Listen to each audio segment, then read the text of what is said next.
আসসালামু আলাইকুম। Level up পাঠ ভবন থেকে শুভেচ্ছা সকলকে। আজকের আমাদের আলোচনার টপিক ফিজিক্স ফার্স্ট পার্টের সপ্তম অধ্যায় পদার্থের গাঠনিক ধর্ম। আমাদের ধারাবাহিক আলোচনার আজকে প্রথম লেকচার এবং এই অধ্যায়ে আমরা একদম শুরুর দিকে বিভিন্ন ধরনের সংজ্ঞা এবং স্থিতিস্থাপকতা, সেই সাথে ইয়ংয়ের স্থিতিস্থাপক গুণাঙ্ক, এই টপিকগুলান একদম A to Z বিস্তারিতভাবে পড়ার চেষ্টা করব। তো তোমরা যারা ভিডিওটি দেখছো অবশ্যই একদম A to Z পুরো টপিকটাই খাতায় তুলে নেওয়ার চেষ্টা করবা। তো আমরা শুরু করি আজকের টপিক। এখানে আসলে অধ্যায়টার নাম দেখেই বোঝা যাচ্ছে যে পদার্থের গাঠনিক ধর্ম, অর্থাৎ আমরা এখানে মূলত পদার্থের ধর্ম নিয়ে আলোচনা করব। এই পদার্থের ধর্মগুলান মেইনলি দুই ধরনের হইতে পারে। একটা হলো পদার্থের সাধারণ ধর্ম এবং আরেকটা হলো পদার্থের বিশেষ ধর্ম। পদার্থের সাধারণ ধর্ম এবং পদার্থের বিশেষ ধর্ম। পদার্থের সাধারণ ধর্মটা কি হইতে পারে? যে ধর্মটা সকল ধরনের পদার্থের মধ্যেই আছে সেই ধর্মটাকে বলা হয় পদার্থের সাধারণ ধর্ম।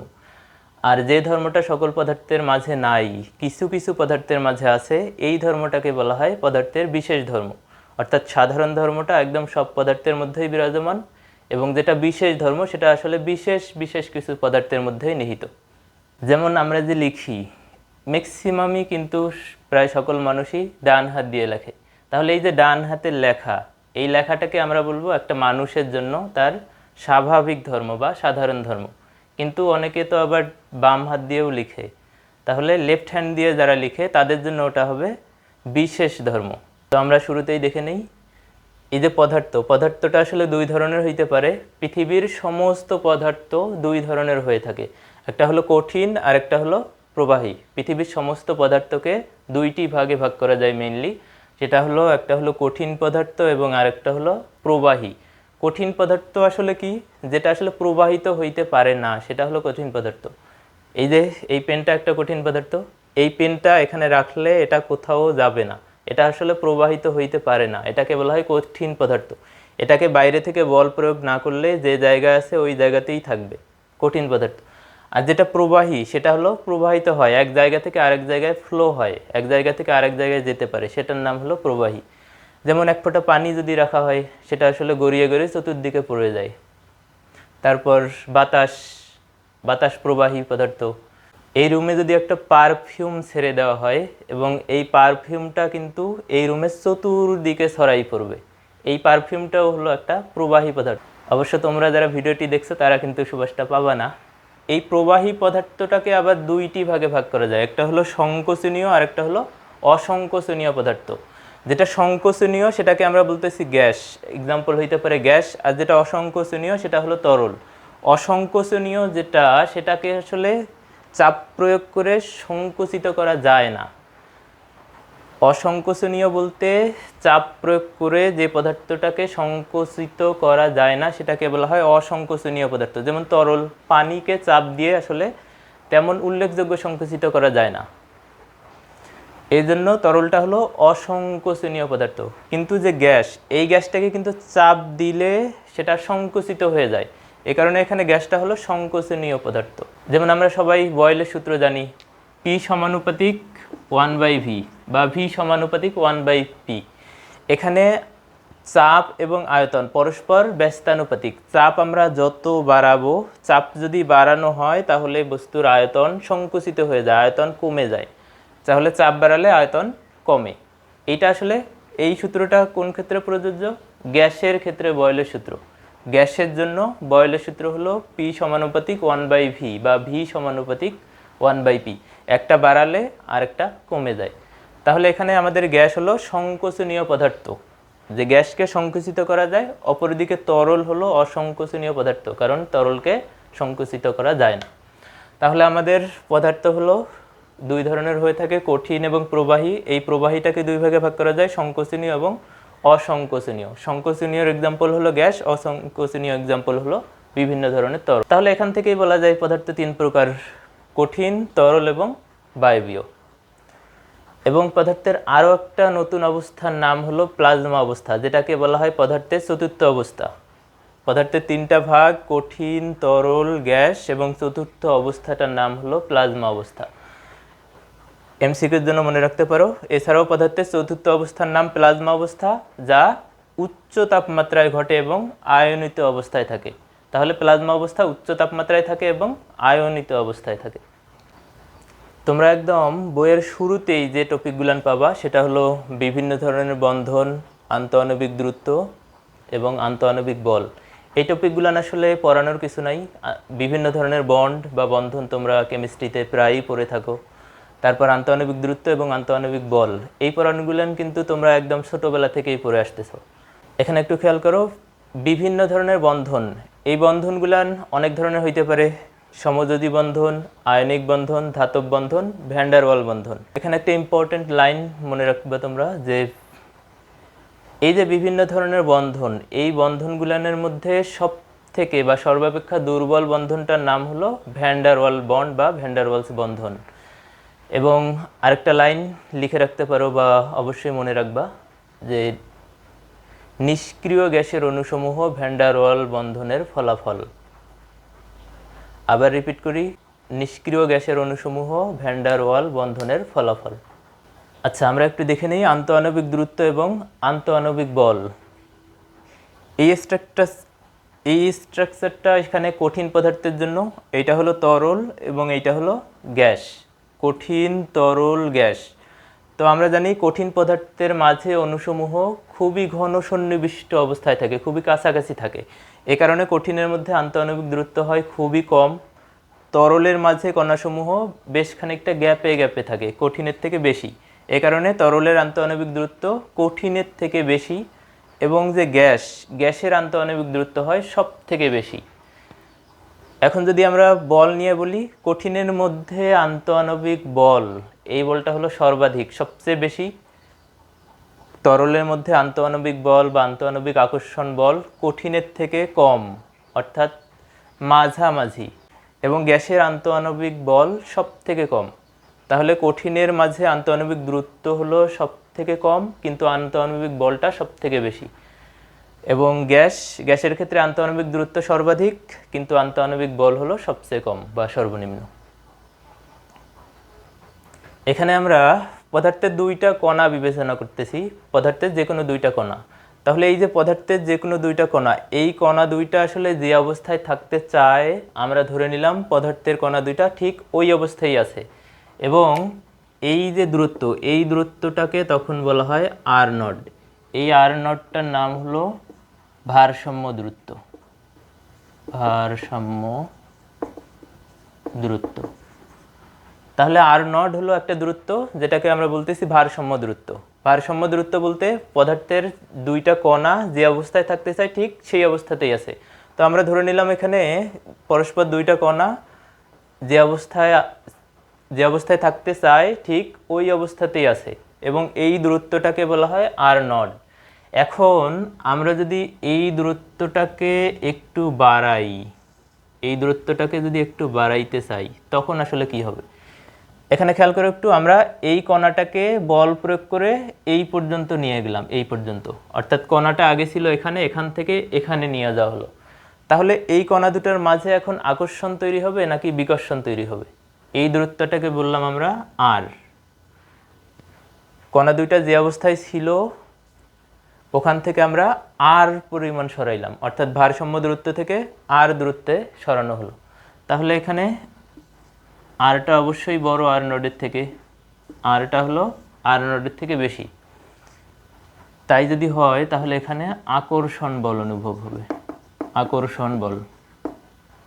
পদার্থের যে কোনো দুইটা কণার মাঝে দূরত্ব যদি ভারসাম্য দূরত্বের থেকে বেশি হয়, ভারসাম্য দূরত্ব আর নডের থেকে যদি দূরত্বটা বেশি হয়ে যায়, তাহলে ওই কণা দুইটার মাঝে আসলে আকর্ষণ বল তৈরি হয়। যেমন এই যে কণাটা এখানে ছিল, এখান থেকে আমরা এখানে সরাইছি, তাহলে এই যে কণাটার এখন ধর্ম, এই কণাটার ধর্ম হলো সে আগের অবস্থায় ফিরে যাবে। অর্থাৎ প্রত্যেকটা বস্তুর একটা স্বাভাবিক ধর্ম হলো সে তার সাম্যাবস্থায় ফিরে যেতে চায়। তাহলে এই কণাটা যদি আগের অবস্থায় সাম্যাবস্থায় ফিরে আসতে চায়, অবশ্যই সেটা আকর্ষণ দিয়ে সম্ভব, বিকর্ষণ দিয়ে সম্ভব নয়। যেমন একটা স্প্রিং, এইটা মনে করো একটা স্প্রিং, এই স্প্রিংটাকে যদি আমরা যদি আমরা বল প্রয়োগ করে টেনে ধরি, তাহলে স্প্রিংটা আবারও সাম্যাবস্থায় ফিরে আসতে চায়। তাহলে এখানে স্প্রিংটাকে টেনে আবার ছেড়ে দিলে দেখা যাবে যে স্প্রিংটা আবারও সাম্যাবস্থায় চলে আসবে। তাহলে এই যে যখন প্রসারিত করা হলো, তাহলে স্প্রিংটা তখন আকর্ষণ বলের প্রভাবে আবারও সাম্যাবস্থায় চলে আসবে।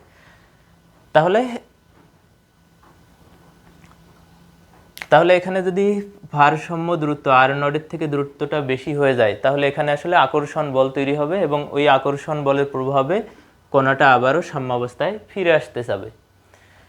এবার একটু খেয়াল করো, এই দূরত্বটা যদি,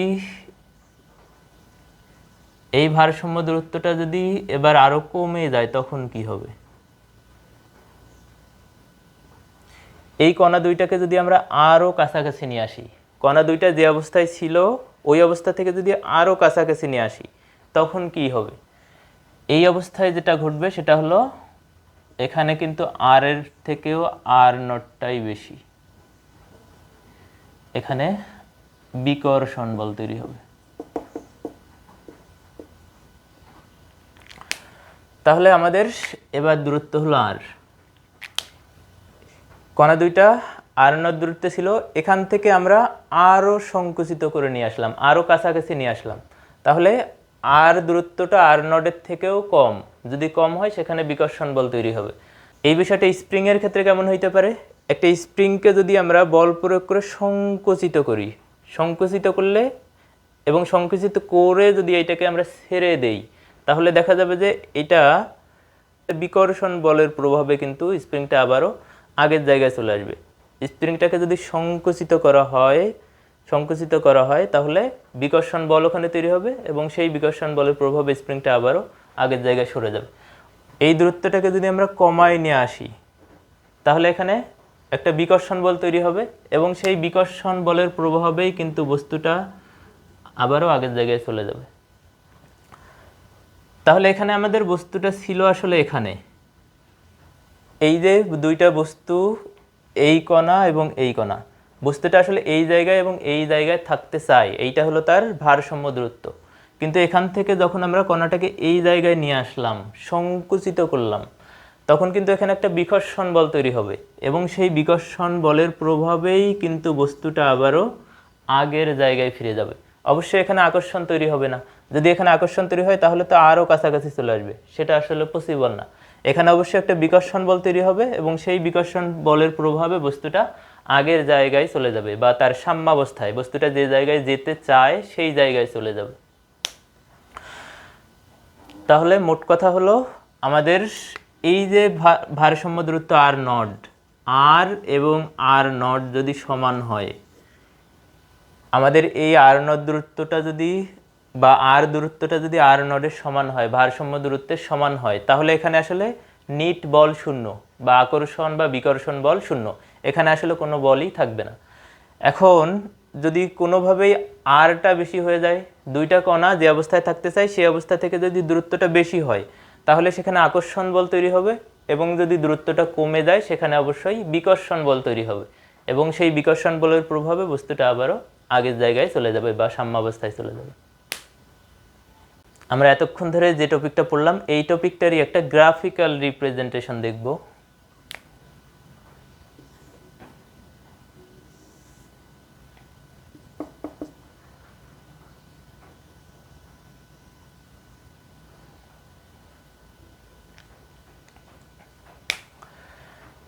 এখানে আমরা একটা গ্রাফ দেখতে পাচ্ছি, এক্স অক্ষ বরাবর দূরত্ব বা আন্তঃআণবিক দূরত্ব এবং ওয়াই অক্ষ বরাবর উপরের দিকে হলো বিকর্ষণ এবং নিচের দিকে হলো আকর্ষণ। তাহলে এখান থেকে এই স্টার চিহ্নিত পয়েন্টের এই দূরত্বটাকে আমরা অবশ্যই বলবো ভারসাম্য দূরত্ব আর নট। এই দূরত্বটাকে অবশ্যই বলা হবে ভারসাম্য দূরত্ব আর নট, কেননা এই পয়েন্টে, এই স্টার চিহ্নিত এই পয়েন্টটাতে আসলে কোনো আকর্ষণও নাই, কোনো বিকর্ষণও নেই।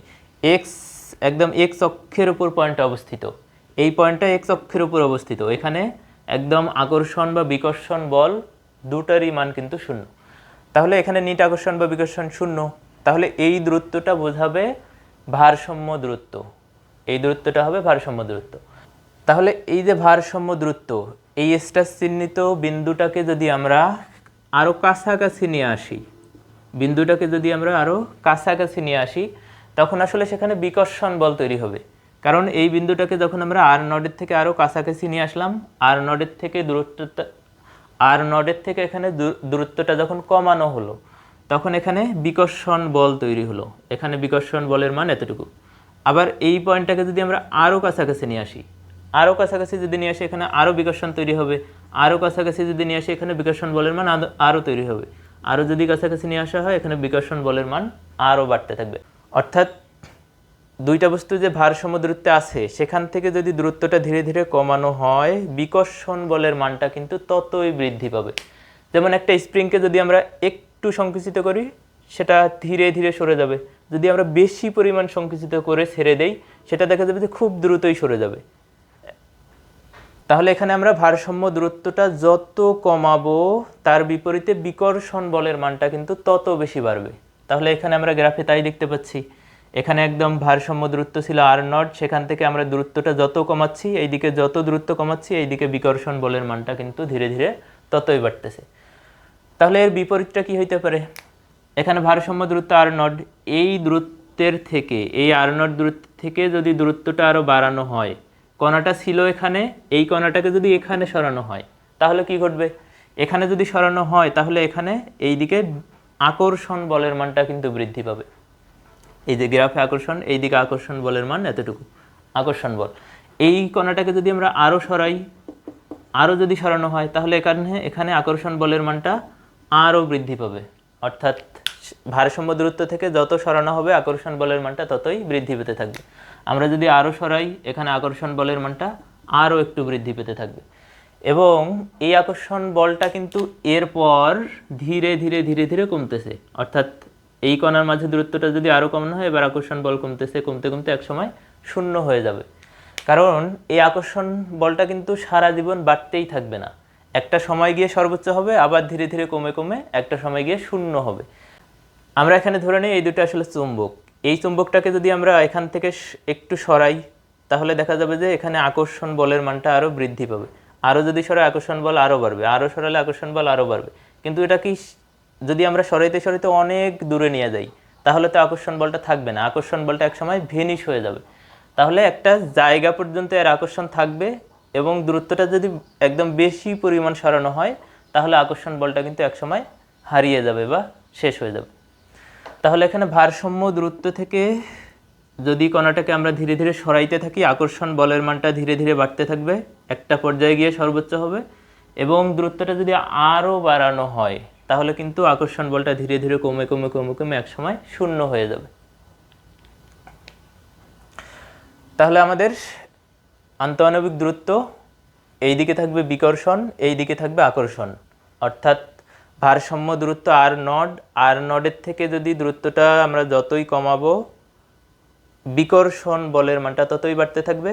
এবং ভারসাম্য দূরত্ব আর নডের থেকে যদি দূরত্বটা বাড়ানো হয়, তাহলে আকর্ষণ বলের মানটা ধীরে ধীরে বাড়তে থাকবে, একটা সময় গিয়ে সর্বোচ্চ হবে, তারপর আবার কমে কমে শূন্য হয়ে যাবে। আমাদের পরবর্তী গুরুত্বপূর্ণ টার্মটা হলো স্থিতিস্থাপকতা। স্থিতিস্থাপকতা কি?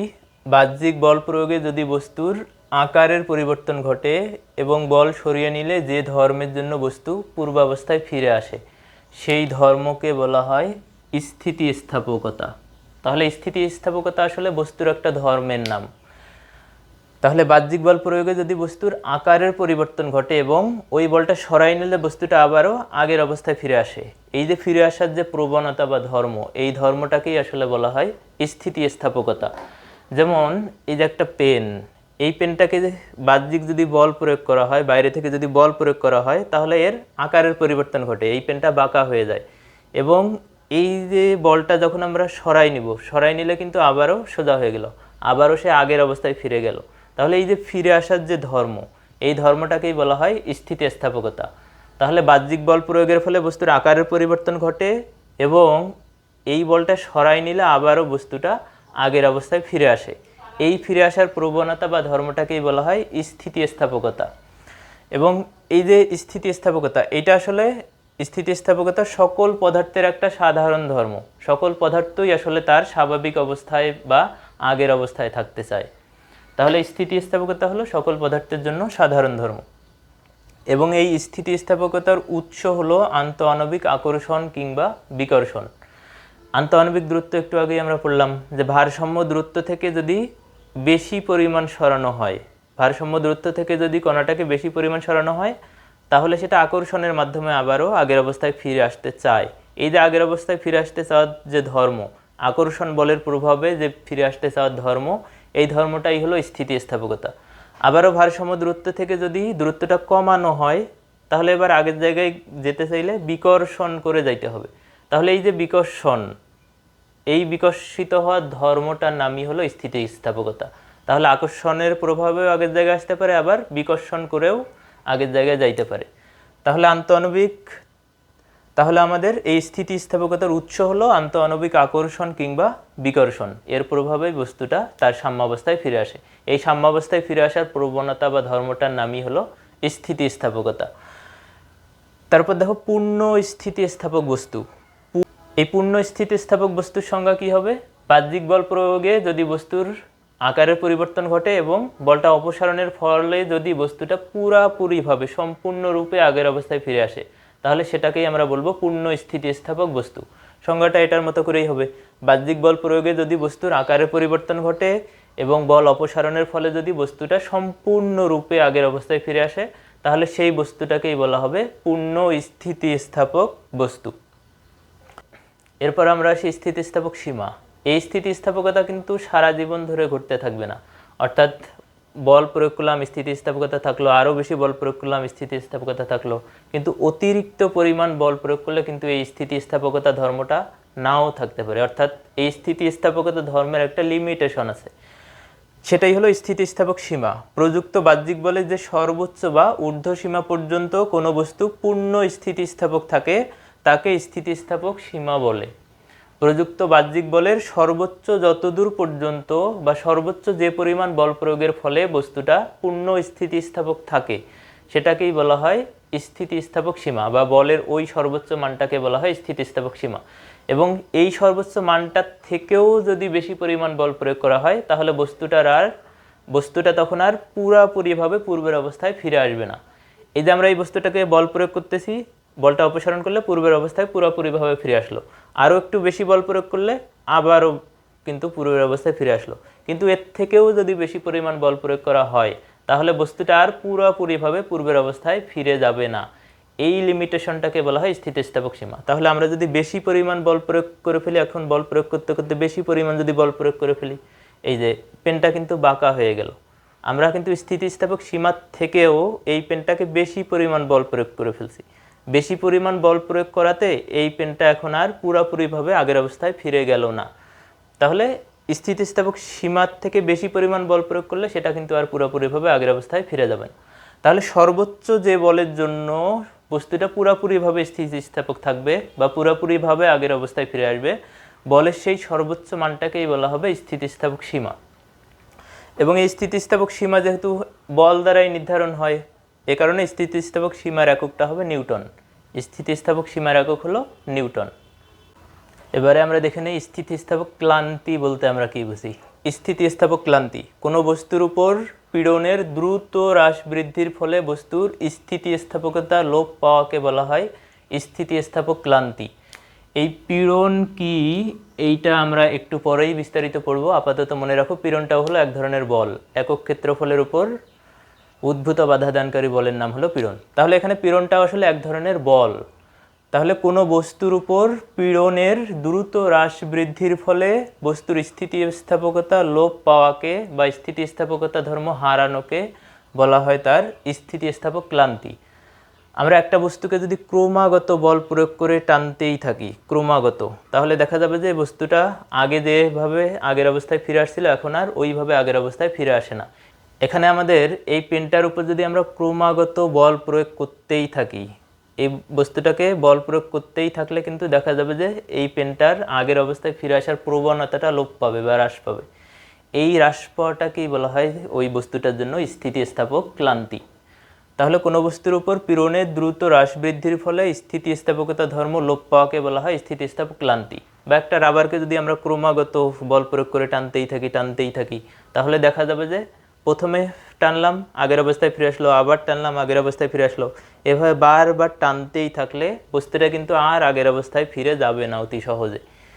তাহলে এই যে বস্তুটার ফিরে না আসতে চাওয়ার অনীহা, ফিরে আসতে চাওয়ার অনীহা বা শৈথিল্যটাকেই বলা হয় স্থিতিস্থাপক ক্লান্তি বা স্থিতিস্থাপক অবসাদ। এই স্থিতিস্থাপক ক্লান্তির আবিষ্কারক বা এই ধর্মটা আবিষ্কার করেন বিজ্ঞানী কেলভিন। স্থিতিস্থাপক ক্লান্তির এই ধর্মের আবিষ্কারক হলো বিজ্ঞানী কেলভিন। এখানে একটা কোশ্চেন খতে আসতে পারে 2 মার্কের জন্য, রাবারের বেল্ট কিছুদিন ব্যবহারের পর ঢিলা হয়ে যায় কেন? বুঝতেই পারতেছে স্থিতিস্থাপক ক্লান্তি, রাবারের বেল্ট প্রতিদিন বা বারবার ব্যবহারের ফলে ওই বেল্টটার উপর একটা টান পড়ে, ক্রমাগত একটা টান পড়ে। এই টানটা পাওয়ার কারণেই কিন্তু ওখানে যে স্থিতিস্থাপক ক্লান্তি ঘটে, সেই বস্তুটার স্থিতিস্থাপক ধর্মটা ধীরে ধীরে লোপ পায় বা হ্রাস পায়। এই লোপ পাওয়ার কারণেই কিন্তু রাবারের বেল্ট কিছুদিন ব্যবহারের পর ঢিলা হয়ে যায়। এবং এটা আমাদের প্র্যাকটিক্যাল লাইফেও ঘটে থাকে, বা আমাদের বিভিন্ন ধরনের যখন আমরা রাবারের প্যান্টও ব্যবহার করি, সেই প্যান্টটাও কিন্তু পরতে একটা সময় গিয়ে ঢিলা হয়ে যায়। তাহলে এই ঢিলা হওয়ার কারণটা আমরা ফিজিক্সের আলোকে ব্যাখ্যা করতে পারি সুন্দরভাবে, এবং সেটা হলো স্থিতিস্থাপকতার ক্লান্তি। এই বেলটা প্রতিনিয়ত ব্যবহারের ফলে ওখানে ক্রমাগত একটা বল কাজ করে। এই বলটার কারণে ওখানে একটা স্থিতিস্থাপকতার ক্লান্তি তৈরি হয়।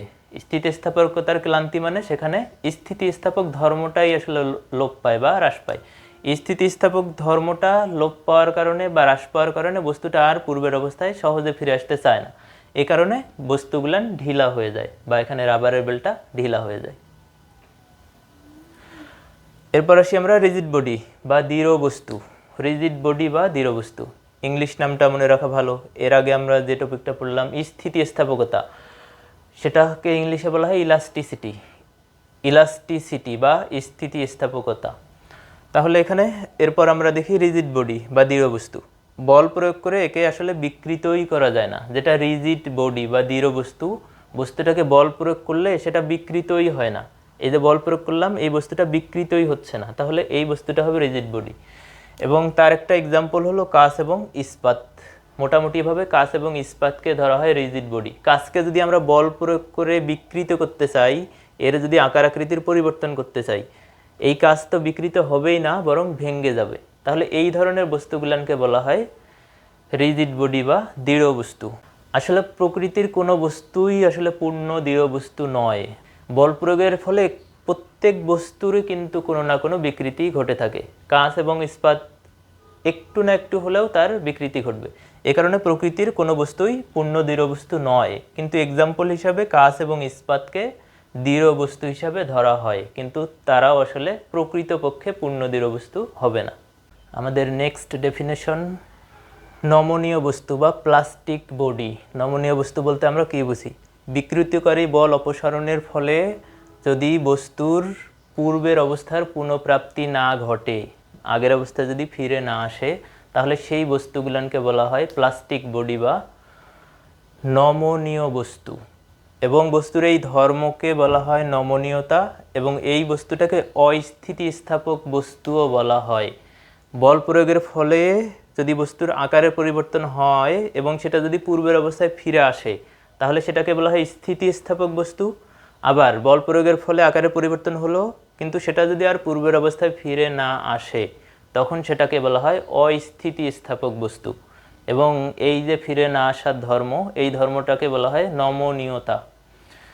তাহলে নমনীয় বস্তু বা অস্থিতিস্থাপক বস্তু, বস্তু আগের অবস্থায় ফিরে আসলে সেটা হবে স্থিতিস্থাপক বস্তু। আর যদি বস্তুটা আগের অবস্থায় ফিরে না আসে, বস্তুর যদি পূর্বের অবস্থার পুনঃপ্রাপ্তি না ঘটে, তখন সেটাকে আমরা বলবো অস্থিতিস্থাপক বস্তু বা নমনীয় বস্তু। অস্থিতিস্থাপক বস্তু বা নমনীয় বস্তু। তাহলে এক্সাম্পল হইতে পারে যেমন চুইনগাম। চুইনগামকে বল প্রয়োগ করলে তার বিকৃতি ঘটে, কিন্তু বলটা ছেড়ে দিলে সেটা কিন্তু আর আগের অবস্থায় ফিরে যায় না। তাহলে চুইনগাম হইতে পারে অস্থিতিস্থাপক বস্তুর একটা এক্সাম্পল। আবার এখানে আটার দলা, যেমন আমরা যখন রুটি বানানো হয়, রুটি বানানোর আগের যে অবস্থাটাকে বলা হয় কাওয়া, এইটাকে ধরে যদি টেনে বল প্রয়োগ করা হয়, তাহলে তার অবস্থার পরিবর্তন ঘটে, কিন্তু এই অবস্থা থেকে সে আর পূর্বের অবস্থায় ফিরে যায় না। তাহলে এটাও হবে একটা অস্থিতিস্থাপক বস্তু। তাহলে আটার দলা এবং চুইনগাম হলো অস্থিতিস্থাপক বস্তুর এক্সাম্পল। তাহলে কোনো বস্তুর উপর বল প্রয়োগের ফলে যদি বস্তুর আকারের পরিবর্তন ঘটে এবং বলটা সরাই নিলে যদি বস্তুটা আবারও আগের অবস্থায় ফিরে আসে, তখন সেটাকে বলা হয় স্থিতিস্থাপক বস্তু বা ইলাস্টিক বডি। আবার বল প্রয়োগের ফলে বস্তুর অবস্থার পরিবর্তন ঘটলো, কিন্তু বলটা অপসারণের ফলে বস্তুটা যদি আর পূর্বের অবস্থায় ফিরে না আসে, তখন সেই বস্তুটাকে বলা হবে প্লাস্টিক বডি বা নমনীয় বস্তু, এবং এই বস্তুটাকেই বলা হয় অস্থিতিস্থাপক বস্তু। তাহলে আগের অবস্থায় ফিরে আসা হলো স্থিতিস্থাপকতা, আগের অবস্থায় ফিরে না আসা হলো অস্থিতিস্থাপকতা।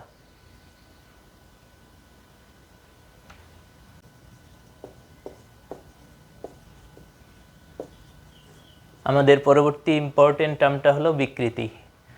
বিকৃতি বা স্ট্রেইন। স্ট্রেইন বা বিকৃতি বলতে আমরা কি বুঝি? বাহ্যিক বল প্রয়োগের ফলে বস্তুর একক মাত্রায় যে পরিবর্তন ঘটে সেটাকেই বলা হয় বিকৃতি।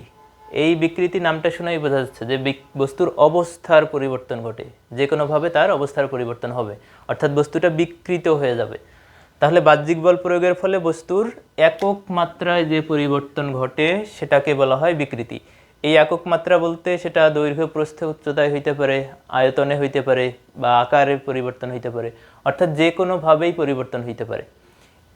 তাহলে আমরা ওই স্পেসিফিক কোনো নাম না বলে আমরা একটা সার্বিক নাম এখানে ব্যবহার করলাম, একক। বস্তুর একক মাত্রায় যে পরিবর্তন ঘটে সেটাকেই বলা হয় বিকৃতি। বাহ্যিক বল প্রয়োগের ফলে কোনো বস্তুর একক মাত্রায় যে পরিবর্তন ঘটে সেটাকেই বলা হয় বিকৃতি। এই স্ট্রেইন বা বিকৃতিটা আসলে তিন ধরনের হয়ে থাকে। একটা হলো দৈর্ঘ্য বিকৃতি, একটা হলো আয়তন বিকৃতি, আর একটা হলো আকার বিকৃতি বা দৃঢ়তার বিকৃতি। তো আমরা প্রথম থেকে দেখে নেই দৈর্ঘ্য বিকৃতি। দৈর্ঘ্য বিকৃতি বলতে কি বোঝায়? বাহ্যিক বল প্রয়োগের ফলে যদি বস্তুর দৈর্ঘ্যের পরিবর্তন ঘটে তাহলে সেটাকেই বলা হয় দৈর্ঘ্য বিকৃতি। এই দৈর্ঘ্য বিকৃতি সমান লেখা যায় ছোট এল বাই বড় এল। এই ছোট এলের পরিচয় হলো দৈর্ঘ্য বৃদ্ধি, আর এখানে বড় এলটা হলো আদি দৈর্ঘ্য। সো কেয়ারফুল, ছোট এলটা হলো দৈর্ঘ্য বৃদ্ধি, কতটুকু দৈর্ঘ্য বাড়লো, আর বড় এলটা হলো আদি দৈর্ঘ্য। তাহলে এই যদি হয় আমাদের একটা তার, আমরা ধরে নেই এখানে একটা তার ঝুলানো অবস্থায় আছে, একটা দৃঢ় একটা অবলম্বন থেকে একটা তার ঝুলানো অবস্থায় আছে। এখন এই তারটাকে যদি আমরা এফ পরিমাণ বল প্রয়োগ করে টানি, তারের উপর যদি একটা তারের উপর যদি এফ পরিমাণ বল প্রয়োগ করে টানা হয়, এফ পরিমাণ যদি বল প্রয়োগ করা হয়, তাহলে এই বস্তুটা কিছু পরিমাণ প্রসারিত হয়ে যাবে। এর আগে যে পূর্বের দৈর্ঘ্যটা ছিল বড় এল, এই তারটার আদি দৈর্ঘ্য, এই যে আমাদের তার, এই তারটার আদি দৈর্ঘ্য হলো বড় এল, এবং এই বল প্রয়োগের ফলে এখানে এফ পরিমাণ বল প্রয়োগের ফলে তারটা কিন্তু আগের থেকে প্রসারিত হয়ে গেল। তাহলে এখন তারের যে দৈর্ঘ্য সেই দৈর্ঘ্যটা হলো এল প্রাইম, টোটাল দৈর্ঘ্য। আগে দৈর্ঘ্য ছিল এল, বল প্রয়োগ করে প্রসারিত করার ফলে এখন তারের দৈর্ঘ্যটা দাঁড়ালো এল প্রাইম।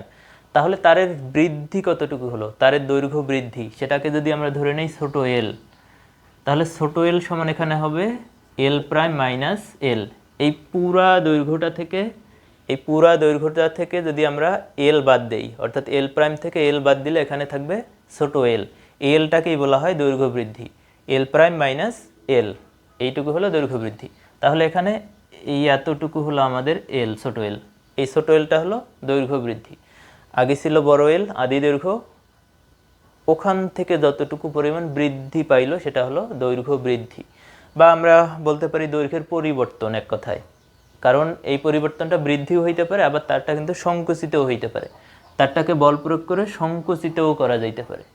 তাহলে এটা হবে দৈর্ঘ্যের কতটুকু বৃদ্ধি পাইলো সেটা, অথবা দৈর্ঘ্যের কতটুকু হ্রাস পাইলো ততটুকু। তাহলে এখানে আমাদের একটা তার আগে যে অবস্থায় ছিল বড় এল, এই তারের সাপেক্ষে তার দৈর্ঘ্যের কতটুকু পরিবর্তন হলো, এই পরিবর্তনটাকেই বলা হয় দৈর্ঘ্যের বিকৃতি। আদি দৈর্ঘ্যের সাপেক্ষে নতুন কতটুকু দৈর্ঘ্য বৃদ্ধি পেল বা নতুন কতটুকু দৈর্ঘ্য হ্রাস পেল, এই পরিবর্তনটাকেই বলা হয় দৈর্ঘ্যের বিকৃতি। তাহলে দৈর্ঘ্য বিকৃতি সমান ছোট এল বাই বড় এল। উপরে হলো দৈর্ঘ্যের পরিবর্তন অর্থাৎ দৈর্ঘ্যের বৃদ্ধি বা দৈর্ঘ্যের হ্রাস, আর নিচে থাকবে হলো আদি দৈর্ঘ্য। তাহলে ঠিক একইভাবে আয়তন বিকৃতি কি হবে? আয়তন বিকৃতি হলো বল প্রয়োগের ফলে যদি বস্তুর আয়তনের পরিবর্তন ঘটে তাহলে সেটাকে বলা হয় আয়তনের বিকৃতি বা আয়তন বিকৃতি। তাহলে আয়তন বিকৃতি হবে ছোট ভি বাই বড় ভি। আয়তন বিকৃতি সমান উপরে থাকবে ছোট ভি, নিচে হলো বড় ভি। তাহলে এর পরিচয় কি হবে? ছোট ভি হলো আয়তনের পরিবর্তন বা আয়তনের বৃদ্ধি অথবা আয়তনের হ্রাস। উপরে থাকবে পরিবর্তনটুকু আর নিচে থাকবে হলো আদি আয়তন। ঠিক এইটার মতোই। তাহলে উপরে ছোট এল বাই বড় এল দৈর্ঘ্য বিকৃতি, ছোট ভি বাই বড় ভি হলো আয়তন বিকৃতি। এবং নেক্সট আকার বিকৃতি বা দৃঢ়তার বিকৃতি। এটার আসলে অনেক নাম আছে। আকার বিকৃতি, দৃঢ়তার বিকৃতি বলতে পারি, বা আমরা মোচড় বিকৃতিও বলতে পারি। এবং আরও একটা সুন্দর নাম আছে, সেটা হলো ব্যাবর্তন বিকৃতি। তাহলে আকার বিকৃতি বা দৃঢ়তার বিকৃতি বা মোচড় বিকৃতি বা ব্যাবর্তন বিকৃতি সবই আসলে একই কথা। তো এটার সংজ্ঞা কী হইতে পারে? প্রযুক্ত বাহ্যিক বলের ক্রিয়ায় আয়তন অপরিবর্তিত থেকে কেবলমাত্র এর আকৃতির পরিবর্তন হলে তাকে দৃঢ়তার বিকৃতি বা মোচড় বিকৃতি বলে। অর্থাৎ আয়তন ঠিকই থাকবে, জাস্ট বস্তুটার আকার বা আকৃতির পরিবর্তন হবে। এই পরিবর্তনটাকেই বলা হয় আকার বিকৃতি বা দৃঢ়তার বিকৃতি। অর্থাৎ এই যে আমার হাতটা, এই হাতটাকে যদি আমি একটা মোচড় দেই, তাহলে এর জাস্ট আয়তন ঠিকই থাকবে, কিন্তু এর আকৃতিটা পরিবর্তন হবে। তাহলে এই পরিবর্তনটাকেই বলা হচ্ছে মোচড় বিকৃতি বা আকার বিকৃতি অথবা দৃঢ়তার বিকৃতি। আয়তন ঠিক থাকতেছে, বাট এখানে আকৃতির চেঞ্জ হচ্ছে বা আকৃতি পরিবর্তন হয়ে যাচ্ছে। এটাকেই বলা হয় মোচড় বিকৃতি বা দৃঢ়তার বিকৃতি। আর একটা সুন্দর এক্সাম্পল হইতে পারে, এই যে বই, এই বইটাকে যদি আমরা বল প্রয়োগ করি, তাহলে এই বইটার কিন্তু আকারের পরিবর্তন হয়ে যাবে। এখন যে অবস্থায় আছে প্লেন, এই প্লেনটা কিন্তু আর থাকবে না। আমরা যদি এই যে বল প্রয়োগ করি, তাহলে এখানে দেখো বস্তুর উপরের পাতাগুলান কিন্তু নিচের পাতার থেকে বেশি সরে গেল। তাহলে যখন আমরা বল প্রয়োগ করলাম, বস্তুটার উপরের পাতাগুলান বেশি সরে গেল। এই যে বল প্রয়োগ করার ফলে বস্তুটার আকারের পরিবর্তন হলো, এই পরিবর্তনটাকেই আসলে বলা হয় আকার বিকৃতি বা মোচড় বিকৃতি বা দৃঢ়তার বিকৃতি। তাহলে ওখানে কিন্তু বইটার টোটাল অ্যামাউন্ট, টোটাল আয়তন ঠিক ছিল, কিন্তু বইটার আকারের পরিবর্তন হলো। তাহলে দৃঢ়তার বিকৃতিকে আমরা থিটা দ্বারা প্রকাশ করতে পারি। দৃঢ়তার বিকৃতি থিটা সমান ট্যান থিটা সমান ছোট ডি বাই বড় ডি। এখানে আমাদের যদি একটা ভূমির সাথে যদি একটা দেয়াল আমরা কল্পনা করি, এই ভূমির উপর বা একটা শক্ত অবলম্বনের উপর একটা যদি আমরা এই দেয়াল কল্পনা করে নিই, এই দেয়ালটার এই দৈর্ঘ্যটুকুকে আমরা ধরলাম হলো ডি। এই দেয়ালের এই উচ্চতা বা দৈর্ঘ্যটুকুকে আমরা ধরে নিলাম বড় ডি।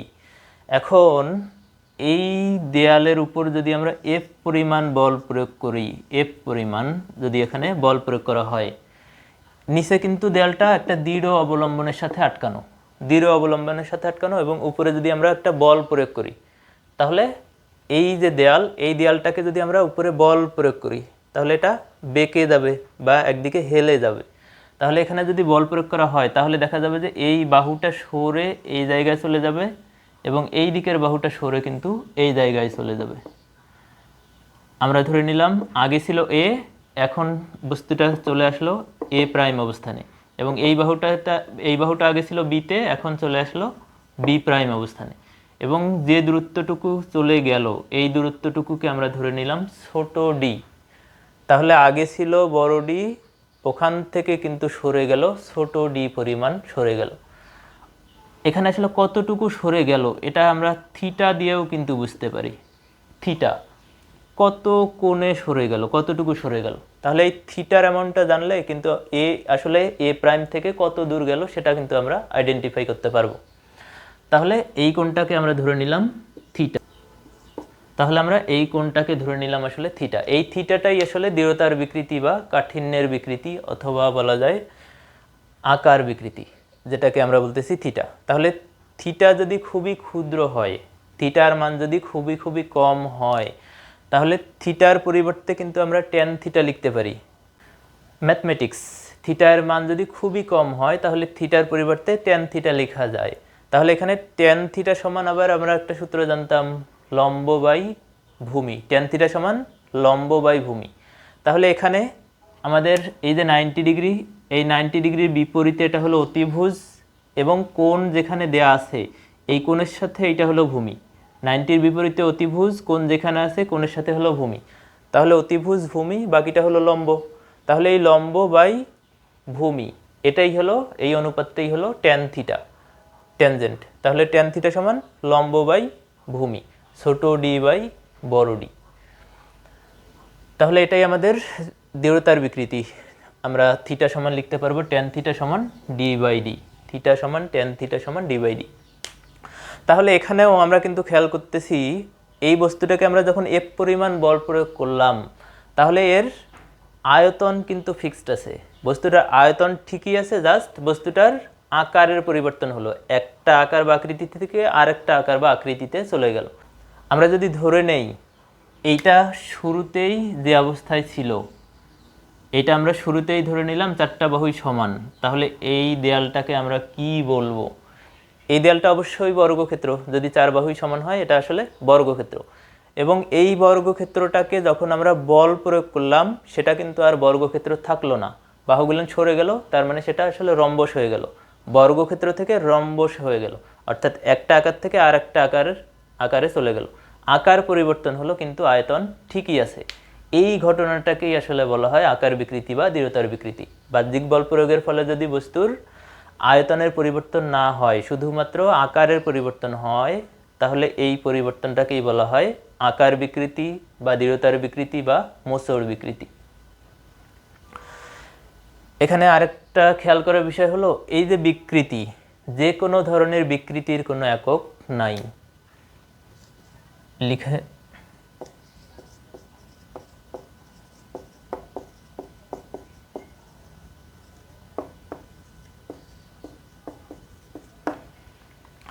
তাহলে বিকৃতির কোনো মাত্রা একক নেই, বিকৃতির মাত্রাও থাকবে না, এককও থাকবে না। কারণ হলো প্রত্যেকটা বিকৃতি হলো একই জাতীয় দুইটা রাশির অনুপাত।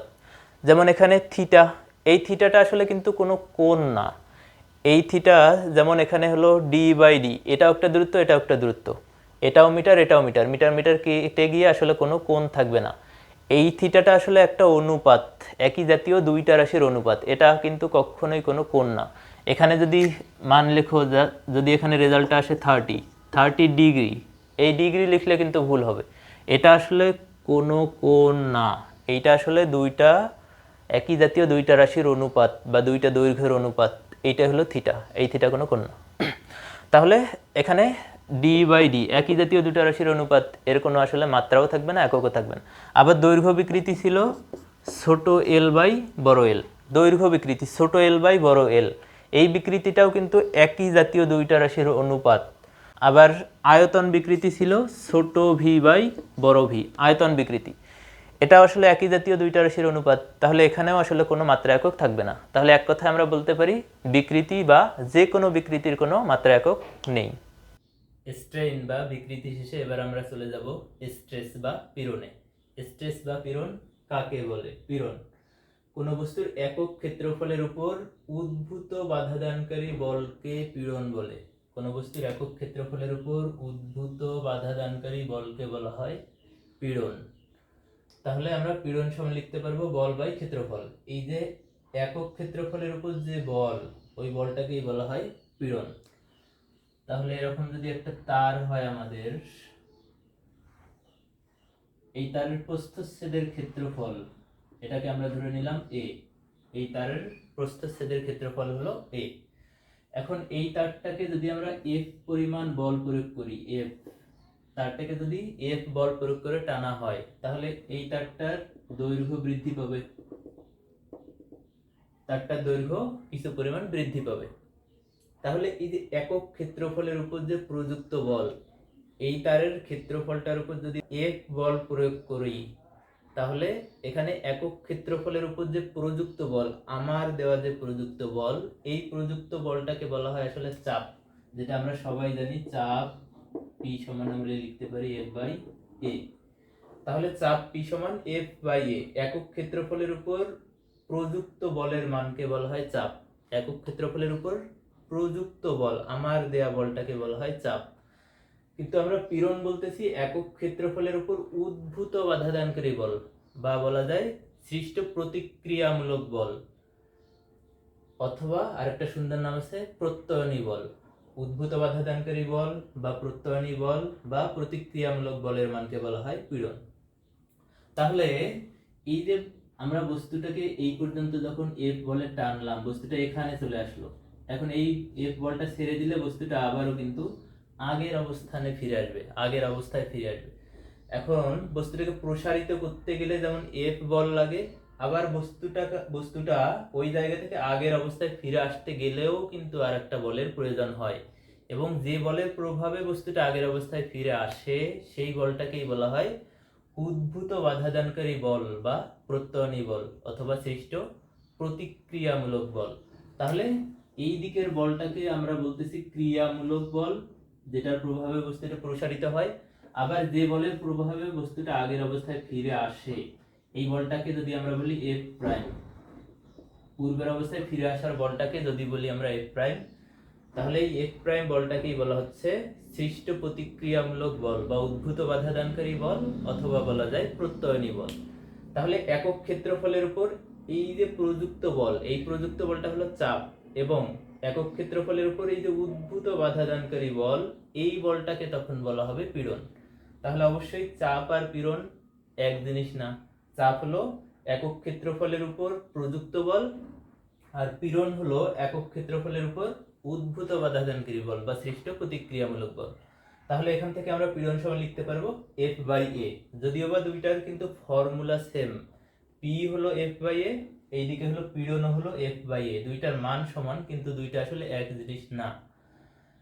মান সমান এই কারণে, কারণ আমরা নিউটনের তৃতীয় সূত্র থেকে জানি যে আসলে ক্রিয়ামূলক বল এবং প্রতিক্রিয়ামূলক বল পরস্পর সমান এবং বিপরীতমুখী। জাস্ট ক্রিয়ামূলক বলটাকে বলতেছি আমরা চাপ, আর একক ক্ষেত্রফলের উপর প্রতিক্রিয়ামূলক বলের মানটাকে বলা হচ্ছে পীড়ন। তাহলে এই পীড়নের মাত্রা কি হবে? মাত্রা বের করতে গেলে এখানে বলের মাত্রা লাগবে এবং ক্ষেত্রফলের মাত্রা লাগবে। আমরা তো জানি দৈর্ঘ্যের একক হলো মিটার, দৈর্ঘ্যের একক মিটার, দৈর্ঘ্যের যে মাত্রা সেটা হলো এল। তারপর ক্ষেত্রফল, ক্ষেত্রফল মানে দুইটা দৈর্ঘ্যের প্রয়োজন হয়, দৈর্ঘ্য গুণন প্রস্থ, দুইটা দৈর্ঘ্যের জন্য ক্ষেত্রফলের এককটা হবে মিটার স্কয়ার এবং ক্ষেত্রফলের মাত্রাটা হবে এল স্কয়ার। একইভাবে যদি আমরা আয়তনের কথা বলি, ভি আয়তন দৈর্ঘ্য গুণন প্রস্থ গুণন উচ্চতা, অর্থাৎ এখানে তিনটা দৈর্ঘ্যের প্রয়োজন হয়, তিনটা দৈর্ঘ্যের জন্য এর এককটা হবে মিটার কিউব এবং মাত্রাটা হবে এল কিউব। তাহলে এখানে আমরা ক্ষেত্রফলের জন্য অবশ্যই এল স্কয়ার ব্যবহার করব। অপরদিকে এফ, এফ সমান আবার কি লেখা যায়? এফ সমান এম এ। তাহলে এখানে বলের পরিবর্তে বল এফ সমান লেখা যায় এম এ। তাহলে আমাদের ভরের মাত্রা লাগতেছে, ত্বরণের মাত্রা লাগতেছে এবং নিচে ক্ষেত্রফলের মাত্রা লাগতেছে। তাহলে আমাদের বলের মাত্রা হলো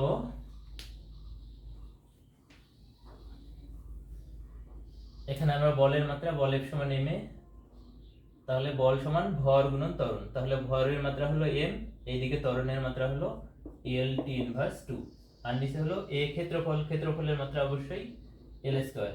এখান থেকে একটা এল, এখান থেকে একটা এল কেটে যাবে, তাহলে টোটাল মাত্রাটা দাঁড়াবে M L inverse 1 T inverse 2। পীড়নের মাত্রা M L inverse 1 T inverse 2।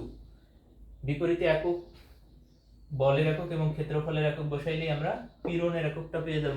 তাহলে বলের একক হলো নিউটন, আর নিচে আছে ক্ষেত্রফল, ক্ষেত্রফল হলো মিটার স্কয়ার, তাহলে উপরে গেলে হবে per metre square, newton per metre square, এটাকেই আমরা বলি হলো প্যাসকেল।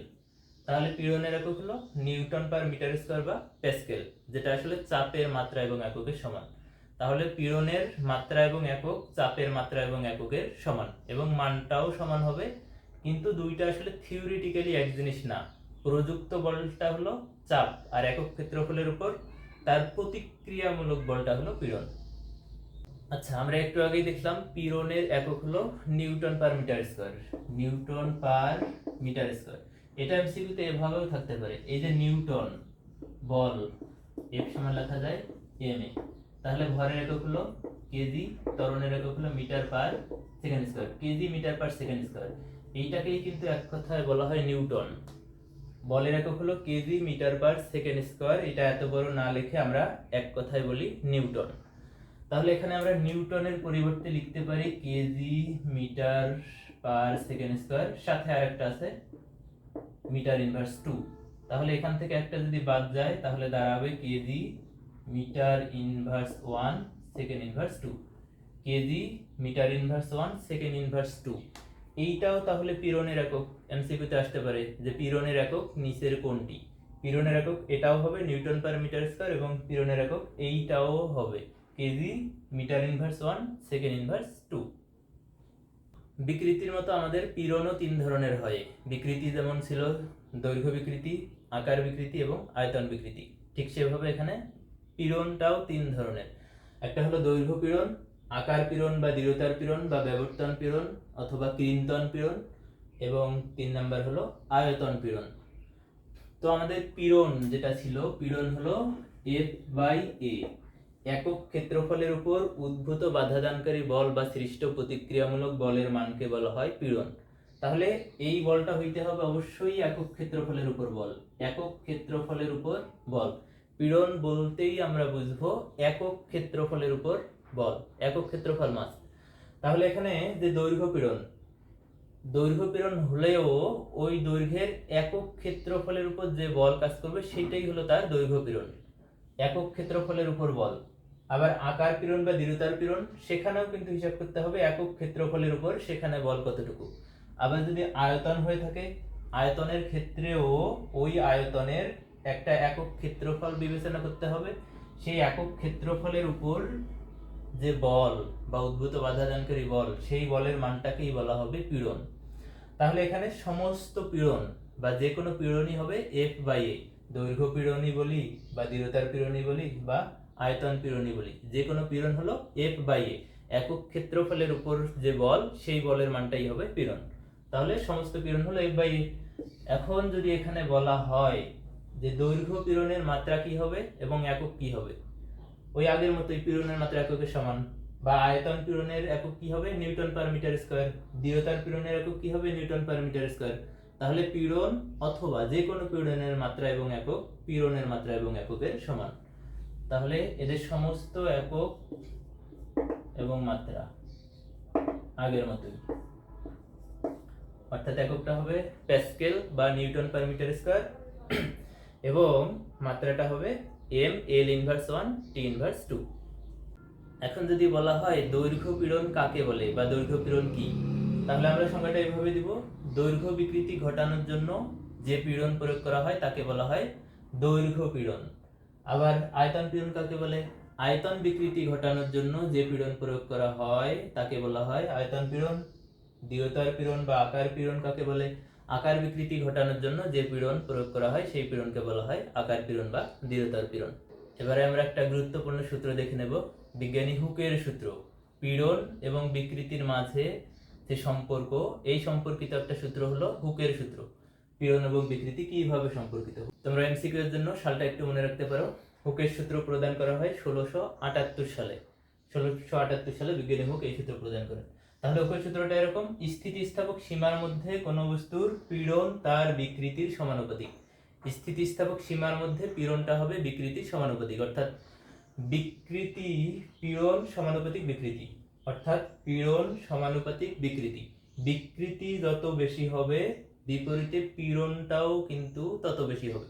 একটা বস্তুকে আমরা টেনে যদি লম্বা করতে চাই, অর্থাৎ যত বেশি পরিমাণ টানা হবে সেটা তত বেশি বিকৃত হবে, তত বেশি প্রসারিত হবে, এবং যত বেশি প্রসারিত হবে তার বিপরীত দিকে ফিরে আসার প্রবণতা বা পীড়নটাও কিন্তু তত বেশি হবে, এবং সেটা স্থিতিস্থাপক সীমার মধ্যেই হইতে হবে।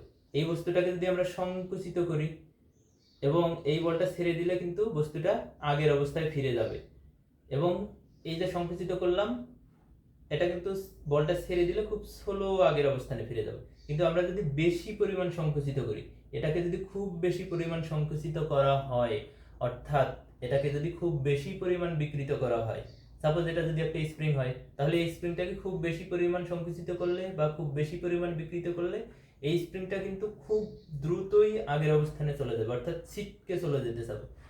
বলতে পারি এই স্প্রিংটাতে বিকৃতি যত বেশি ঘটাবো বিপরীত দিকে পীড়নটাও কিন্তু তত বেশি হবে, অর্থাৎ বিপরীত দিকে ফিরে আসার প্রবণতা, উদ্ভূত বাধাদানকারী বলটা তত বেশি হবে। ওই বাধাদানকারী বলটা বেশি হওয়াতে বস্তুটা ছিটকে আগের অবস্থানে যেতে যাবে, অর্থাৎ খুব দ্রুতই আগের অবস্থানে চলে আসতে যাবে। তাহলে এটাই হলো আমাদের হুকের সূত্র, স্থিতিস্থাপক সীমার মধ্যে পীড়ন ও বিকৃতি পরস্পর সমানুপাতিক। কিন্তু স্থিতিস্থাপক সীমা যদি আমরা ওভারটেক করি, স্থিতিস্থাপক সীমার থেকেও যদি বেশি বল প্রয়োগ করা হয়, তখন কিন্তু এই পীড়ন এবং বিকৃতি পরস্পর সমানুপাতিক হবে না। বস্তুটার বেশি পরিমাণ বল প্রয়োগ করলে একদম বিকৃতি তো হবেই, বিকৃতি হবে, কিন্তু বিপরীত দিকে আর ফিরে আসবে না। যদি আমরা স্থিতিস্থাপক সীমার বাহিরে বল প্রয়োগ করি, তাহলে আর যেহেতু ফিরে আসতেছে না, তো তখন ওই জায়গায় পীড়ন ও বিকৃতি পরস্পর সমানুপাতিক হবে না, যতক্ষণ পর্যন্ত বস্তুটার স্থিতিস্থাপক সীমার মধ্যে আমরা বলটা প্রয়োগ করব, তবেই পীড়ন ও বিকৃতি পরস্পর সমানুপাতিক হবে। তাহলে এখান থেকে আমরা লিখতে পারি পীড়ন সমানুপাতিক বিকৃতি। তাহলে পীড়ন, আমরা যদি এখানে সমানুপাতিকের পরিবর্তে সমান সাইনটা নিয়ে আসি, তাহলে এখানে অবশ্যই এই সমানুপাতিক উঠাই দিয়ে সমান চিহ্ন দিতে গেলে অবশ্যই একটা ধ্রুবক লিখতে হয়, ধ্রুবক ইনটু বিকৃতি। তাহলে নেক্সট লাইন আমরা লিখতে পারবো পীড়ন, ধ্রুবক বিকৃতিটাকে আমরা এই পাশে নিয়ে আসি, পীড়ন বাই বিকৃতি সমান ধ্রুবক। এটাকে আমরা বলতে পারি হুকের সূত্র। তাহলে হুকের সূত্র হলো স্থিতিস্থাপক সীমার মধ্যে পীড়ন বিকৃতির সমানুপাতিক, অথবা আমরা হুকের সূত্রটা এভাবেও বলতে পারি স্থিতিস্থাপক সীমার মধ্যে পীড়ন ও বিকৃতির অনুপাত একটি ধ্রুব রাশি।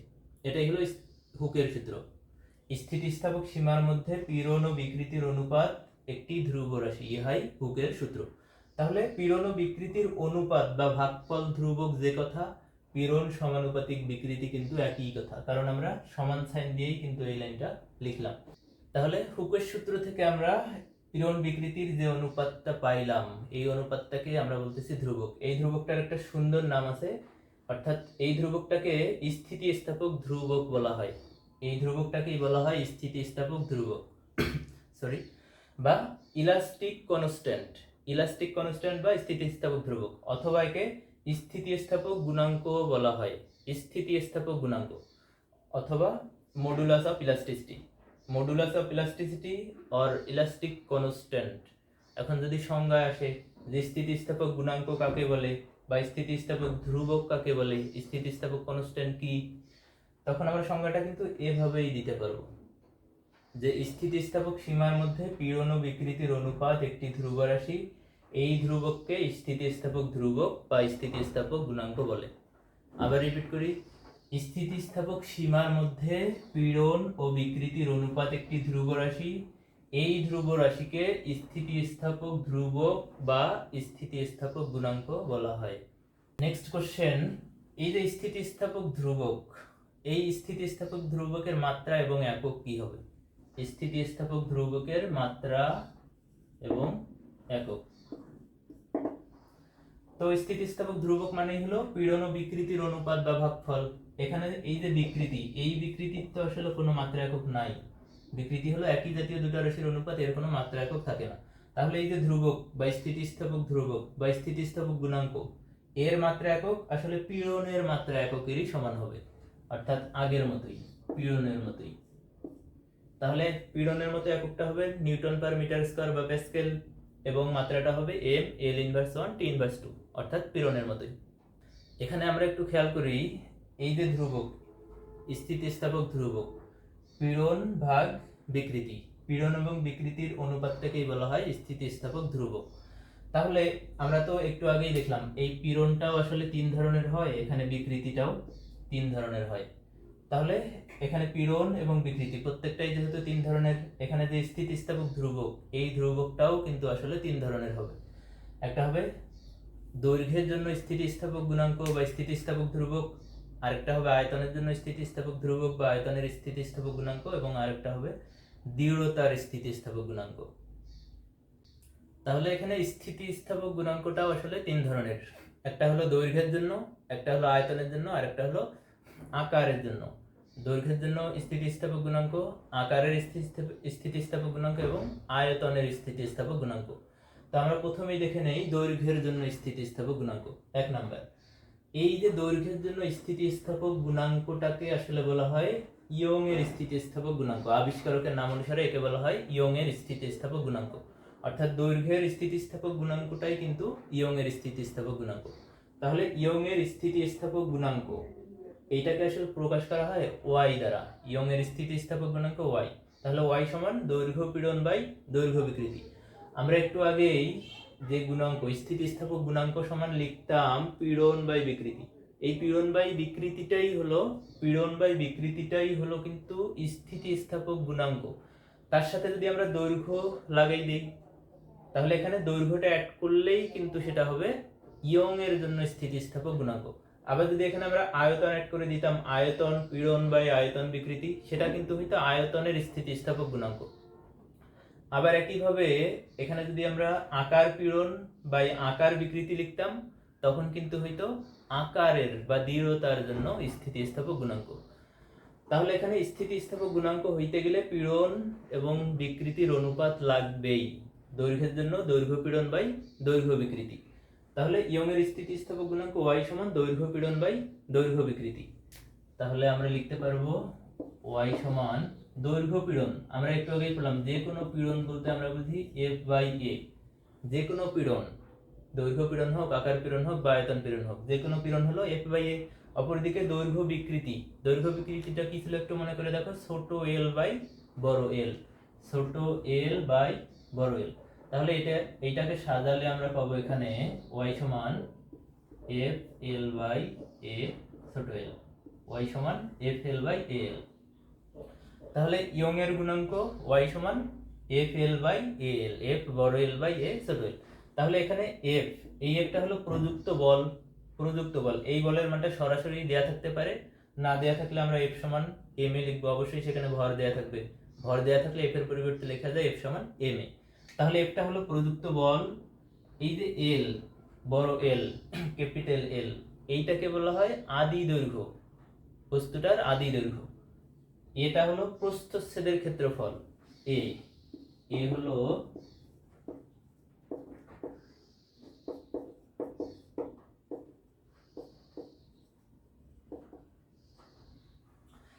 এটা হলো এখানে প্রস্থচ্ছেদের ক্ষেত্রফল। এই যে এই পেনটার হলো দৈর্ঘ্য এটা, এই পেনটার হলো প্রস্থ এটা। এই পেনটাকে যদি প্রস্থ বরাবর কেটে নেওয়া হয়, ছেদ করা হয়, তাহলে প্রস্থ বরাবর ছেদ করলে যে ছেদটা পাওয়া যায়, এই যে ছেদটা, এই ছেদটাকেই বলা হয় প্রস্থচ্ছেদের ক্ষেত্রফল। আবার দৈর্ঘ্য বরাবর যদি ছেদ করা হইতো, দৈর্ঘ্য বরাবর ছেদ করলে সেটাকে আমরা বলতাম দৈর্ঘ্যচ্ছেদের ক্ষেত্রফল। যেহেতু প্রস্থ বরাবর ছেদ করা হলো, তাতে করে আমরা যে ক্ষেত্রফলটা পাইলাম, এইটাকেই বলা হয় প্রস্থচ্ছেদের ক্ষেত্রফল। সেই প্রস্থচ্ছেদের ক্ষেত্রফল হলো a। প্রস্থচ্ছেদের ক্ষেত্রফল a সমান লেখা যায় পাই আর স্কয়ার। প্রস্থচ্ছেদের ক্ষেত্রফল a সমান পাই আর স্কয়ার। আরটা হলো তার ব্যাসার্ধ, আরটা হলো বস্তুটার ব্যাসার্ধ। আর এই যে ছোট l, এই lটাকে বলা হয় দৈর্ঘ্য বৃদ্ধি অথবা দৈর্ঘ্য হ্রাস। মানে দৈর্ঘ্যের কতটুকু পরিবর্তন হলো, দৈর্ঘ্যের কতটুকু বাড়লো অথবা দৈর্ঘ্য কতটুকু কমলো। তাহলে এল এর পরিচয়টা হলো দৈর্ঘ্য বৃদ্ধি বা দৈর্ঘ্য হ্রাস। তাহলে এখান থেকে আমরা চাইলে সূত্রটাকে এভাবেই লিখতে পারি, y সমান f এর পরিবর্তে লেখা যায় f সমান mg। বল f সমান লেখা যায় mg, l আছে l রাখলাম, আর নিচে ক্ষেত্রফলের পরিবর্তে লেখা যায় পাই আর স্কয়ার। তাহলে পাই আর স্কয়ার ছোট l। তাহলে f এর পরিবর্তে mg এবং ক্ষেত্রফলটা যদি সরাসরি কোশ্চেনে না দেয়া থাকে, অবশ্যই ব্যাসার্ধ দেয়া থাকবে বা ব্যাস দেয়া থাকবে, সেখান থেকে এর পরিবর্তে আমরা লিখতে পারবো পাই আর স্কয়ার। তাহলে টোটাল সূত্রটা দাঁড়ায় y সমান mg capital L by pi R square small l। তাহলে y সমান fl বাই al এবং y সমান mgl by pi R square l। এই সূত্র দুইটা খুবই ইম্পর্টেন্ট, অবশ্যই মনে রাখতে হবে ম্যাথ করার সময়। এখন এই যে স্থিতিস্থাপক গুণাঙ্ক, ইয়ং এর স্থিতিস্থাপক গুণাঙ্ক y, এই y এর একক এবং মাত্রা কি হবে? ইয়ং এর স্থিতিস্থাপক গুণাঙ্কের একক এবং মাত্রা কি হবে? তাহলে ইয়ং এর স্থিতিস্থাপক গুণাঙ্ক y সমান দৈর্ঘ্য পীড়ন বাই দৈর্ঘ্য বিকৃতি। এই বিকৃতির তো কোনো মাত্রা একক থাকে না, মাত্রা একক নেই। তাহলে ইয়ং এর গুণাঙ্ক y এর মাত্রাটা অবশ্যই এই পীড়নের মাত্রা এককের সমান হবে। আর পীড়নের মাত্রা একক তো আমরা জানি, তাহলে এই মাত্রা এককটা অবশ্যই আগের মতোই হবে। ইয়ং এর গুণাঙ্কের মাত্রা এবং ইয়ং এর গুণাঙ্কের একক, সেটা পীড়নের মাত্রা এককের সমানই হবে। আচ্ছা, খেয়াল করি, যে পদার্থের y বেশি অর্থাৎ ইয়ং গুণাঙ্ক বেশি, সেটি বা সেই পদার্থটা তত বেশি স্থিতিস্থাপক হবে। এই কোশ্চেনটা আসলে প্রায় সৃজনশীলে ঘতে আসে যে উদ্দীপকের দুইটা তারের জন্য ডাটা দেয়া থাকে, সাপোজ একটা এ তার একটা হলো বি তার, এবং ঘতে গিয়ে বলে যে কোন তারটি বেশি স্থিতিস্থাপক। এই স্থিতিস্থাপকতার জন্য আসলে ওয়াই এর মান বের করতে হয়। ওয়াই এ তারের জন্য স্থিতিস্থাপক গুণাঙ্ক বের করবা, এবং বি তারের জন্য ইয়ং এর স্থিতিস্থাপক গুণাঙ্ক বের করবা। যদি কোশ্চেনে বলে কোন তারটি বেশি স্থিতিস্থাপক, তাহলে দুইটা তারের জন্য আমরা ইয়ং এর স্থিতিস্থাপক গুণাঙ্ক বের করলাম। বের করে যার ইয়ং এর গুণাঙ্কের মানটা বেশি হবে সেটি হবে বেশি স্থিতিস্থাপক। অর্থাৎ যে পদার্থের ইয়ং গুণাঙ্ক যত বেশি হবে সেটি তত বেশি স্থিতিস্থাপক হবে। তাহলে স্থিতিস্থাপকতা বললেই আমাদেরকে ওয়াই এর ভ্যালু বের করতে হবে, যার ওয়াই এর ভ্যালু বেশি হবে সেটি তত বেশি স্থিতিস্থাপক হবে। নেক্সট কোশ্চেন, ইস্পাতের ইয়ং গুণাঙ্ক 2 × 10⁻11 নিউটন পার মিটার স্কয়ার বলতে কি বুঝো? ক্ষতে আসতে পারে, এবং এই মানটা কিন্তু অবশ্যই মুখস্থ রাখতে হবে। ইস্পাতের জন্য ওয়াই এর মান বা ইয়ং গুণাঙ্কের মান হলো সবসময় 2 × 10⁻11। ইস্পাতের ইয়ং গুণাঙ্ক হলো 2 × 10⁻11 নিউটন পার মিটার স্কয়ার। এখন ইস্পাতের ইয়ং গুণাঙ্ক এত বলতে কি বোঝায়? মুখে বলি, তোমরা অবশ্যই লিখে রাখবে খাতায়। ইস্পাতের গুণাঙ্ক 2 × 10⁻11 নিউটন পার মিটার স্কয়ার বলতে বোঝায় একক ক্ষেত্রফলের উপর বা 1 মিটার স্কয়ার ক্ষেত্রফলের উপর দৈর্ঘ্য বরাবর 2 × 10⁻11 নিউটন পার মিটার স্কয়ার বল প্রয়োগ করলে তারটা দৈর্ঘ্য বৃদ্ধি আদি দৈর্ঘ্যের সমান হয়। সংজ্ঞাটা আমি আবারও বলি। ইস্পাতের ইয়ং গুণাঙ্ক 2 × 10⁻11 নিউটন পার মিটার স্কয়ার বলতে বোঝায় 1 মিটার স্কয়ার ক্ষেত্রফল বিশিষ্ট কোনো ইস্পাতের তারের একক ক্ষেত্রফলের উপর দৈর্ঘ্য বরাবর 2 × 10⁻11 নিউটন পরিমাণ বল প্রয়োগ করলে তারটা দৈর্ঘ্য বৃদ্ধি আদি দৈর্ঘ্যের সমান হয়। অর্থাৎ ইস্পাতের ইয়ং গুণাঙ্ক এত বলতে বোঝানো হয়, এই যে এইটা যদি হয় ইস্পাতের তার, এই তারটাকে আমরা হলো দ্বিগুণ করতে চাই, টেনে এই তারটাকে আমরা দ্বিগুণ করতে চাই, যতটুকু আছে তার থেকে আমরা দ্বিগুণ করব। এই দ্বিগুণ করতে গেলে কিন্তু তাতে এত পরিমাণ বল দিতে হবে। এটা যদি একটা ইস্পাতের তার হয়, এখন এই তারের দৈর্ঘ্য দ্বিগুণ করতে যে পরিমাণ বল লাগে সেটাই হলো তার ইয়ং এর গুণাঙ্ক, বা ওই তারের বা ইস্পাতের ইয়ং গুণাঙ্ক। এই তারটাকে দ্বিগুণ করতে গেলে কত বল লাগে ইস্পাতের জন্য? 2 × 10⁻11 নিউটন। 2 × 10⁻11 নিউটন। এইটাকে যদি আমরা দৈর্ঘ্য বরাবর টেনে লম্বা করতে চাই, কত দূর লম্বা করতে হবে? এইটা যতটুকু তার থেকে আরো অতটুকু, অর্থাৎ দ্বিগুণ করতে হবে। এইটা যতটুকু এটাকে আরো সমপরিমাণ লম্বা করতে হবে, দ্বিগুণ করতে হবে। এই যে দ্বিগুণ করার জন্য যতটুকু বল লাগে ওই বলের পরিমাণটাকেই বলা হয় ইয়ং গুণাঙ্ক। আমাদের নেক্সট কোশ্চেন, এটাও ক্ষতে আসতে পারে 2 মার্কের জন্য। স্থিতিস্থাপক সীমার বাইরে হুকের সূত্র প্রযোজ্য নয় কেন? একটু আগে আমরা হুকের সূত্র দেখলাম যে স্থিতিস্থাপক সীমার মধ্যে পীড়ন ও বিকৃতি পরস্পর সমানুপাতিক। পীড়ন সমানুপাতিক, বিকৃতি ততক্ষণ থাকবে যতক্ষণ না পর্যন্ত স্থিতিস্থাপক সীমা বজায় থাকবে। স্থিতিস্থাপক সীমার বাহিরে কিন্তু পীড়ন আর বিকৃতি পরস্পর সমানুপাতিক হবে না। তাহলে এটাই কোশ্চেন যে স্থিতিস্থাপক সীমার বাইরে হুকের সূত্র প্রযোজ্য নয় কেন? কারণ হলো ওটাই যে স্থিতিস্থাপক সীমার বাইরে পীড়ন ও বিকৃতি পরস্পর সমানুপাতিক হয় না। এই কারণেই সমানুপাতিক না হওয়াতেই ওখানে হুকের সূত্র প্রযোজ্য হবে না। এটাই ব্যাখ্যা করে দিলেই হবে ক্ষতে 2 মার্কের জন্য। আমাদের নেক্সট কোশ্চেন, রাবার অপেক্ষা ইস্পাত বেশি স্থিতিস্থাপক ব্যাখ্যা করো। রাবার অপেক্ষা ইস্পাত বেশি স্থিতিস্থাপক ব্যাখ্যা করো। অর্থাৎ রাবারের থেকে ইস্পাতকে যদি বল প্রয়োগ করা হয়, ইস্পাতের ফিরে আসার প্রবণতা কিন্তু রাবারের থেকেও অনেক অনেক বেশি। এই কারণে ইস্পাতটা হলো বেশি স্থিতিস্থাপক। এইটা ক্ষতে 2 মার্কের জন্য একটু ব্যাখ্যা করতে হবে। আমরা এখানে বস্তু দুইটা ধরে নিলাম, একটা হলো রাবার আর একটা হলো ইস্পাত। এই রাবারের দৈর্ঘ্য হলো এল, এই রাবারের আদি দৈর্ঘ্য এল, ইস্পাতেরও আদি দৈর্ঘ্য এল, এবং রাবারের প্রস্থচ্ছেদের ক্ষেত্রফলে ইস্পাতেরও প্রস্থচ্ছেদের ক্ষেত্রফল এ। অর্থাৎ রাবার এবং ইস্পাত দুইটারই প্রস্থচ্ছেদের ক্ষেত্রফল সমান, এবং দুইটারই কিন্তু আদি দৈর্ঘ্য সমান। অর্থাৎ দুইটা কিন্তু একই আকার, একই আকৃতি, একই দৈর্ঘ্যের, এবং এই দুটাতেই যদি আমরা সমপরিমাণ বল প্রয়োগ করি, দুটাতেই যদি সমান সমান বল প্রয়োগ করা হয়, এইটা হলো রাবার, এইটা ইস্পাত, দুটাতেই সবকিছুই সমান, দৈর্ঘ্য সমান, প্রস্থচ্ছেদের ক্ষেত্রফল সমান, এবং প্রযুক্ত বলও কিন্তু দুইটাতে সমান। কিন্তু তারপরেও কিন্তু তাদের যে দৈর্ঘ্যের প্রসারণ এইটা কিন্তু সমান হবে না। ওই একই পরিমাণ বল প্রয়োগে রাবারটা বেশি পরিমাণ প্রসারিত হয়ে যাবে, এইদিকে ইস্পাতটা কিন্তু কম পরিমাণ প্রসারিত হবে। আমরা এখানে ধরলাম রাবারের প্রসারণটা এতটুকু আর ইস্পাতের প্রসারণটা হলো কম। ইস্পাতের প্রসারণ এইটা হলো রাবারের প্রসারণ। এই আমরা রাবারের প্রসারণটাকে ধরলাম, আমরা তো প্রসারণ দৈর্ঘ্য বৃদ্ধিটাকে ছোট এল দ্বারা প্রকাশ করি, তাহলে এখানে রাবারের প্রসারণটা হলো এল আর ইস্পাতের প্রসারণটা হলো এল এস। আমরা ধরে নিলাম যে ইস্পাত ও রাবারের দৈর্ঘ্য প্রসারণ যথাক্রমে এল এস এবং এল আর হলে আমরা পাই। তাহলে এল আরটা হলো রাবারের প্রসারণ, এল এসটা হলো ইস্পাতের প্রসারণ। এখানে রাবারের প্রসারণটা অবশ্যই বেশি হবে, ইস্পাতের প্রসারণটা অবশ্যই কম হবে। তাই যদি হয় তাহলে আমরা ইয়ং গুণাঙ্ক ওয়াই এস ইস্পাতের জন্য ইয়ং গুণাঙ্ক কি লিখতে পারি? আমাদের সূত্রটা ছিল ওয়াই সমান এফ বড় এল বাই এ ছোট এল, এফ এল বাই এ এল। আমরা বললাম ওখানে সমান বল প্রয়োগ করা হবে, সমান আদি দৈর্ঘ্য, প্রস্থচ্ছেদের ক্ষেত্রফল সমান, কিন্তু দৈর্ঘ্য বৃদ্ধিটা কিন্তু আলাদা হবে। এই কারণে আমরা ইস্পাতের জন্য এটাকে দেব হলো এল এস, ইস্পাতের দৈর্ঘ্য প্রসারণ এল এস। এটাকে আমরা দিই 1 নম্বর সমীকরণ।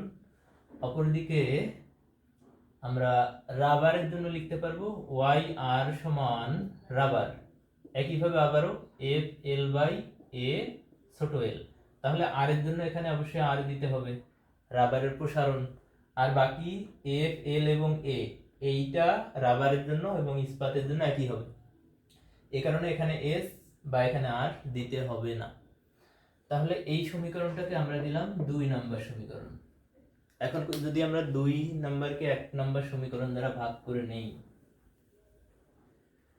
আমরা যদি এখানে 2 ভাগ 1, তাহলে 2 ভাগ 1 হতে কি পাওয়া যাবে? Y R divided by Y S, Y R by Y S. তাহলে ওয়াই আর মানে হলো এফ এল বাই এ এল আর। আমরা ওয়াই আর এর মানটা ভ্যালুটা বসাইলাম। এখন খেয়াল করো ওয়াই এস এর মানটা হলো F L by A L S. এইটা তো আসলে নিচে, এই এখানে নিচ থেকে যদি আমরা এটাকে উপরে তুলি তাহলে সেটা উল্টে যাবে, এ এল এসটাই যাবে উপরে আর নিচে হলো এফ এলটা নিচে চলে আসবে। তাহলে এখানে এফ এল কেটে যাবে, ক্ষেত্রফলটা কেটে যাবে। তাহলে এখানে আমরা পাবো Y R by Y S সমান এল এস বাই এল আর। আমাদের সিচুয়েশনটা দাঁড়াবে এরকম। তাহলে এখান থেকে যদি আমরা আর আর গুণ করি, ওয়াই আর ইন্টু এল আর সমান Y S into L S,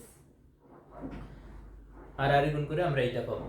তাহলে এখানে এল আর রাবারের প্রসারণটা কিন্তু আমরা চিত্রে একটু আগে যে চিত্র ছিল ওই চিত্রে আমরা দেখলাম রাবারের প্রসারণটা বেশি, ইস্পাতের থেকে রাবারের প্রসারণ অর্থাৎ রাবারটা বেশি পরিমাণ প্রসারিত হয়, রাবারের প্রসারণটা বেশি, রাবারের প্রসারণ বেশি, ইস্পাতের প্রসারণ কম। যেহেতু রাবারের প্রসারণটা বেশি এ কারণে রাবারের ইয়ং এর গুণাঙ্কের মান ওয়াই এর মান কিন্তু কম হবে। কারণ এখানে একটু খেয়াল করি আমরা, এল আর এই মানটা হলো বেশি, এল আর এর মানটা এখানে বড়, এখানে অবশ্যই ওয়াই আর কে ছোট হইতে হবে, কারণ এখানে মাঝখানে সমান চিহ্ন আছে। এল আর যদি বড় হয়, এইদিকে যদি বিপরীতে ওয়াই আরও যদি বড় হয়, আবার এখানে এল এস যদি ছোট হয়, ওয়াই এসও যদি ছোট হয়, এখানে ছোট ছোট মিলে গুণফলটা অনেক ছোট হয়ে যাবে। আর এখানে দুটাই তো বড়, দুটাই যদি বড় হয় এই গুণফলটা বড় হবে, ওইদিকে ছোট এইদিকে বড়, মাঝখানে সমান চিহ্ন, তখন আর কিন্তু ইকুয়াল থাকবে না। এ কারণে মাঝখানে যেহেতু ইকুয়াল এবং আমরা জানি এইটা হলো বড় এবং দুই পাশে সমান মিলানোর জন্য ওয়াই আর কে অবশ্যই ছোট হইতে হবে, এইটা বড় এইটা ছোট। বিপরীত দিকে এখানে এল এস তো ছোট, এল এস ছোট, এইটাকে অবশ্যই বড় হইতে হবে, এল এস ছোট এইটা হলো বড়, এইদিকে এল আর বড় এইটা হলো ছোট। তাহলে ছোট বড় এখানেও ছোট বড় এবং মাঝখানে সমান চিহ্ন, ঠিক আছে। তাহলে এখানে আমাদের ওয়াই আরটা হবে ছোট, ওয়াই এসটা হবে বড়। ওয়াই এস কে অবশ্যই বড় হইতে হবে কারণ এখানে এল এস ছোট, ইস্পাতের প্রসারণ কম, বিধায় ওয়াই এসটাকে ওখানে বড় হইতে হবে মাঝখানে ইকুয়াল মেনটেন করার জন্য। তাহলে ওয়াই এস বেশি, অর্থাৎ আমরা বলতে পারি ইস্পাতের ইয়ং গুণাঙ্কের মান হলো বেশি, এবং আমরা জানি যে পদার্থের ইয়ং গুণাঙ্কের মান বেশি সেটি হলো বেশি স্থিতিস্থাপক। তাহলে ইস্পাতের ইয়ং গুণাঙ্ক যেহেতু বেশি, অতএব ইস্পাত বেশি স্থিতিস্থাপক। তাহলে আমরা মোট কথায় বলতে পারি রাবার অপেক্ষা ইস্পাত বেশি স্থিতিস্থাপক। আমরা এবার দেখে নেব একটা তারকে এল পরিমাণ প্রসারিত করতে, অর্থাৎ বল প্রয়োগ করে এটাকে যদি প্রসারিত করতে চাই তাহলে এখানে অবশ্যই আমাকে কাজ করতে হবে। তাহলে একটা তারকে এল পরিমাণ প্রসারিত করতে কি পরিমাণ কাজ করতে হবে এই রাশিমালাটা আমরা এবার বের করার চেষ্টা করব। এখানে আমরা একটা তার ধরে নিলাম, এই তারের দৈর্ঘ্য হলো এল, এই তারটার দৈর্ঘ্য হলো এল, এই টোটাল তারের দৈর্ঘ্য, এই তারটার দৈর্ঘ্য আমরা ধরে নিলাম এল। এই তারের যে গুণাঙ্ক অর্থাৎ এই তারের ইয়ং এর গুণাঙ্কটাকে আমরা ধরে নিলাম ওয়াই, তারের দৈর্ঘ্য এল, তারের ইয়ং গুণাঙ্ক ওয়াই, এবং এই তারের যে প্রস্থচ্ছেদের ক্ষেত্রফল, এই ক্ষেত্রফলটাকে ধরে নিলাম এ, তারের প্রস্থচ্ছেদের ক্ষেত্রফল এ। এখন এই তারটাকে যদি আমরা এফ বল প্রয়োগ করে প্রসারিত করি, তারটাকে যদি আমরা এফ বল প্রয়োগ করে প্রসারিত করি তাহলে এর দৈর্ঘ্যের বৃদ্ধি ঘটবে, এই দৈর্ঘ্য বৃদ্ধিটাকে আমরা ধরলাম ছোট এল। তাহলে এই যে বল প্রয়োগ করে আমরা তারের দৈর্ঘ্য বাড়াইলাম, এই এল পরিমাণ দৈর্ঘ্য বৃদ্ধি করতে আসলে কৃত কাজের পরিমাণ কত হবে, সেই কৃত কাজটা যদি আমরা এখানে বের করতে চাই, এখানে একটু আমরা খেয়াল করি যে এই তারটাকে যদি আমরা বল প্রয়োগ করি, অর্থাৎ এই যে তার, এই তারটাকে যদি আমরা এখান থেকে বল প্রয়োগ করে এতটুকু পরিমাণ প্রসারিত করতে চাই তাহলে আমাদেরকে কিছু পরিমাণ বল প্রয়োগ করতে হবে।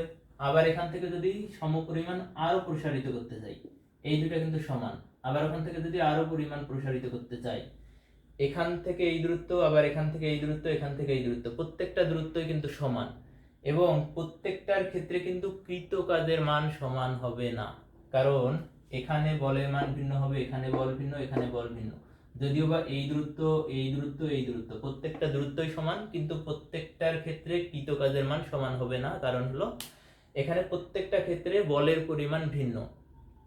আমরা যদি স্প্রিং এর কথা বিবেচনা করি, এই স্প্রিংটাকে একটু প্রসারিত করতে গেলে একটু বল হলেই হয়, ওখান থেকে যদি সমপরিমাণ আরো বেশি প্রসারিত করতে চাই এবার কিন্তু বেশি পরিমাণ বল প্রয়োগ করতে হবে, অর্থাৎ স্প্রিংটাকে যত বেশি প্রসারিত করতে যাব আমরা শেষের দিকে কিন্তু তত বেশি পরিমাণ বল দিয়ে টানতে হবে, সেখানে বলের মানটা বেশি হয়। এই কারণে প্রত্যেকটা ক্ষেত্রে কৃত কাজের মানটা ভিন্ন হয়।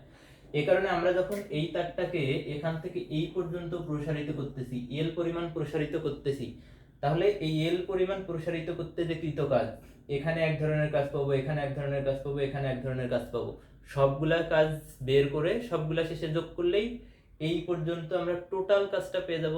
অথবা আমাদের এখন যে ম্যাথমেটিক্স ওয়ে, সেই ওয়েতে আমরা এই থেকে এই পর্যন্ত ইন্টিগ্রেশন করলে কিন্তু একবারেই টোটাল মানটা পেয়ে যাব। যোগজীকরণ বা ইন্টিগ্রেশন করলে এই এল দৈর্ঘ্যের জন্য টোটাল কাজটা আমরা একবারেই পেয়ে যাব।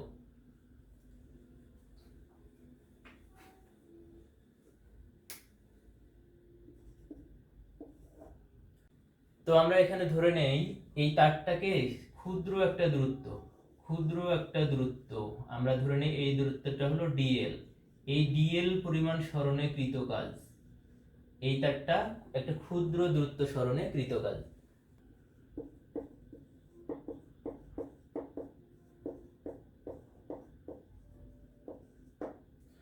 তাহলে এখানে ডিএলটা হলো ক্ষুদ্র একটা দূরত্ব, এই ক্ষুদ্র দূরত্বের জন্য আমরা ক্ষুদ্র পরিমাণ কাজ পাবো, সেই ক্ষুদ্র কাজটা হলো ডিডব্লিউ।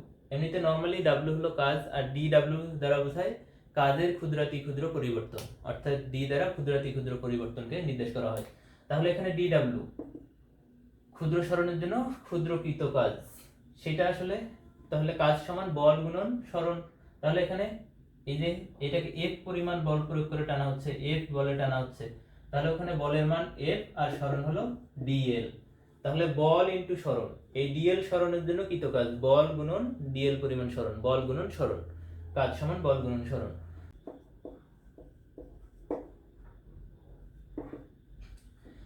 এখন আমরা যদি পুরা এল পরিমাণ সরণের জন্য কাজটা পাইতে চাই, ডিএল না, এবার এই পুরা এল সরণের জন্য যদি কৃত কাজ পাইতে চাই তাহলে এই যে ক্ষুদ্র ক্ষুদ্র কাজ ডিডব্লিউ, এরকম ক্ষুদ্র ক্ষুদ্র কাজ তো অসংখ্য ক্ষুদ্র ক্ষুদ্র কাজ পাওয়া যাবে।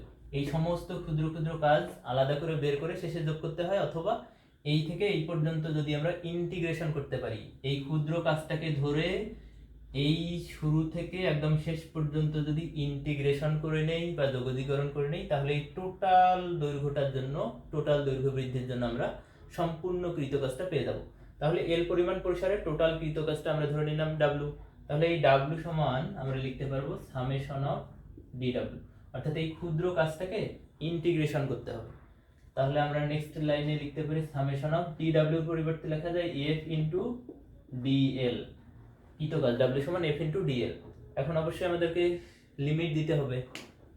তাহলে লিমিট আমরা হলো এখান থেকে এই পর্যন্ত প্রসারিত করতে চাই, এখানে দৈর্ঘ্যের প্রসারণ হলো 0, আর এই জায়গায় গিয়ে প্রসারণটা হলো এল পরিমাণ প্রসারণ, একদম শুরু থেকে এল পরিমাণ প্রসারিত করতে হবে। তাহলে এটা হবে আমাদের লোয়ার লিমিট, এখানে হবে আপার লিমিট। লোয়ার লিমিট হলো নিচে আর আপার লিমিট হলো উপরে এল, তাহলে 0 টু এল। এটাকে এখন ইন্টিগ্রেশন করলেই আমরা টোটাল কাজ পেয়ে যাব।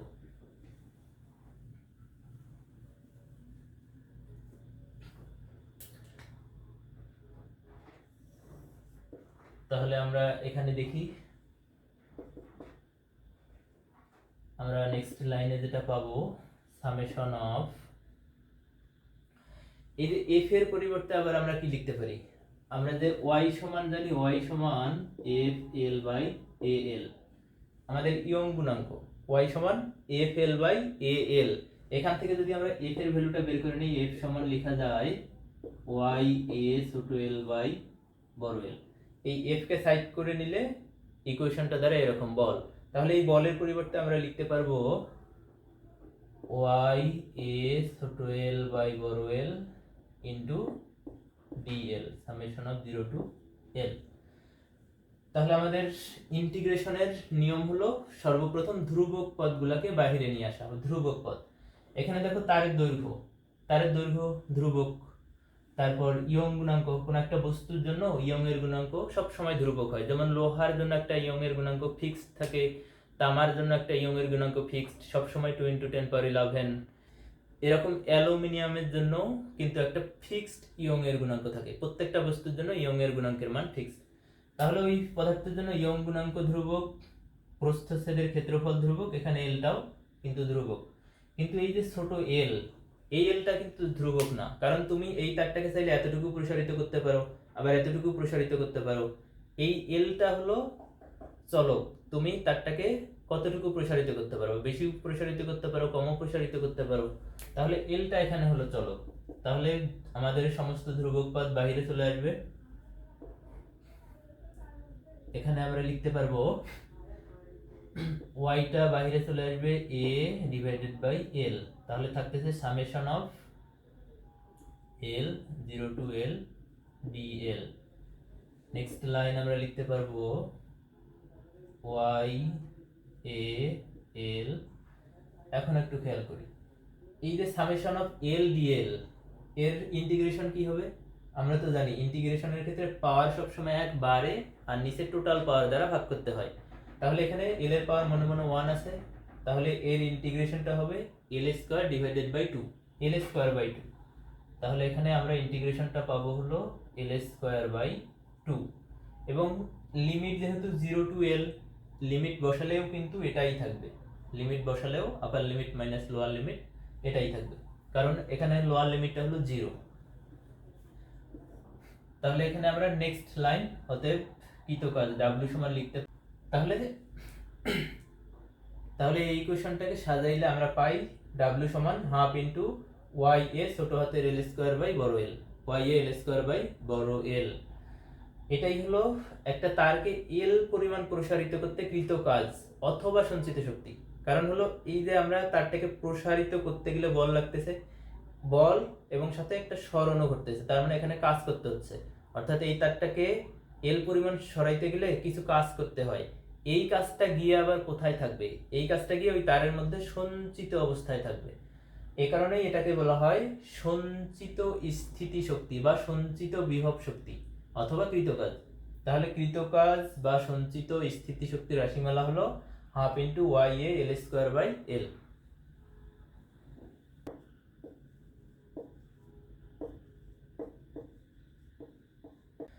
এবার আমরা দেখব একক আয়তনে সঞ্চিত শক্তি বা একক আয়তনে সঞ্চিত বিভব শক্তি। একক আয়তনে কৃত কাজ বা একক আয়তনে সঞ্চিত শক্তি। সেই একক আয়তনে কৃত কাজ বা সঞ্চিত শক্তিটাকে যদি আমরা ডাব্লু প্রাইম ধরে নেই, তাহলে ডাব্লু প্রাইম আমরা লিখতে পারবো কৃত কাজ বাই আয়তন, ওই বস্তুটার আয়তন, ভলিউম অফ দ্য বডি। তাহলে এখানে work by volume of the body. তাহলে এখানে একক আয়তনে কৃত কাজ, ওই কাজ বাই আয়তন। এরকম পড়াগুলো আমরা প্রায় করে থাকি। এরকম আমরা যদি বলি একক দৈর্ঘ্যে ভর, সেটাকে আমরা কি লিখতে পারি? একক দৈর্ঘ্যে ভর। তাহলে ভর বাই দৈর্ঘ্য, ভর বাই দৈর্ঘ্য, অর্থাৎ একক দৈর্ঘ্যে ভর বলতে ওই ভরটাকে দৈর্ঘ্য দ্বারা ভাগ করতে হয়। আবার ঘনত্ব আমরা জানি সবাই, ঘনত্ব সমান রাখা যায় ঘনত্ব রো সমান এম বাই ভি। তাহলে ঘনত্ব বলতে বোঝায় একক আয়তনে ভর, মানে হলো ভরকে ভরকে আয়তন দ্বারা ভাগ। একক আয়তনে ভর, একক আয়তনে ভর, ভরকে আয়তন দ্বারা ভাগ, তাহলে সেটাই হলো ঘনত্ব। আবার একক দৈর্ঘ্যে ভর মানে ভরকে এল দ্বারা ভাগ। আবার এখানে আমরা দেখতেছি একক আয়তনে কৃত কাজ, মানে কাজকে আসলে আয়তন দ্বারা ভাগ। যদি বলা হইতো একক ক্ষেত্রফলে কৃত কাজ, তাহলে কাজকে ক্ষেত্রফল দ্বারা ভাগ করতে হইতো। আবার যদি বলা হইতো একক দৈর্ঘ্যে কৃত কাজ, একক দৈর্ঘ্যে কৃত কাজ, তাহলে কৃত কাজকে দৈর্ঘ্য দ্বারা ভাগ করতে হইতো। তাহলে এখানে যেহেতু আমাদের একক আয়তনে কৃত কাজ, তাহলে একক আয়তনে কৃত কাজ ডাব্লিউ সমান ওই কাজটাকে আয়তন দ্বারা ভাগ।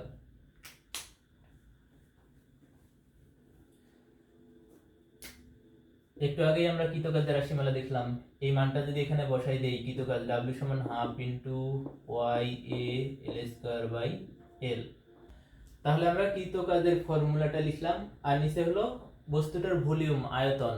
আয়তন সমান আবার লেখা যায় ক্ষেত্রফল গুণন বস্তুটার দৈর্ঘ্য, অর্থাৎ এ ইন্টু এল। একটা বস্তুর ক্ষেত্রফলকে যদি তার দৈর্ঘ্য দ্বারা গুণ করা হয়, তাহলে কিন্তু বস্তুটার টোটাল আয়তন বা ভলিউমটা পাওয়া যায়। তাহলে এই ক্ষেত্রফলের মাঝে আছে দৈর্ঘ্য গুণন প্রস্থ, দৈর্ঘ্য প্রস্থের সাথে আরো একটা দৈর্ঘ্য, তিনটা দৈর্ঘ্য গুণ করলে কিন্তু সেখানে বস্তুটার আয়তনটাই পাওয়া যায়। অর্থাৎ ক্ষেত্রফল গুণন দৈর্ঘ্য সমান বস্তুটার আয়তন। তাহলে এখান থেকে আমরা লিখতে পারবো ডাব্লিউ প্রাইম সমান হাফ থাকলো ওয়াই এ এল স্কোয়ার এল, এইটাকে যদি আমরা উপরে নিয়ে যাই তাহলে ঘুরে যাবে 1/a/l। তাহলে এখানে টোটাল ডাব্লিউ প্রাইম সমান থাকতেছে হাফ ইন্টু ওয়াই, এখানে এ আর এ কেটে যাবে, এখন কি থাকে? এখানে থাকতেছে এল স্কোয়ার আর নিচে থাকতেছে capital L square, half Y L square capital L square.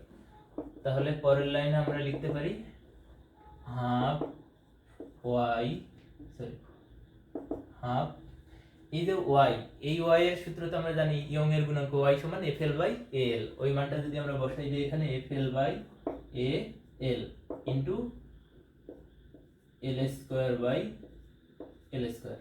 তাহলে এখানে কি থাকতেছে?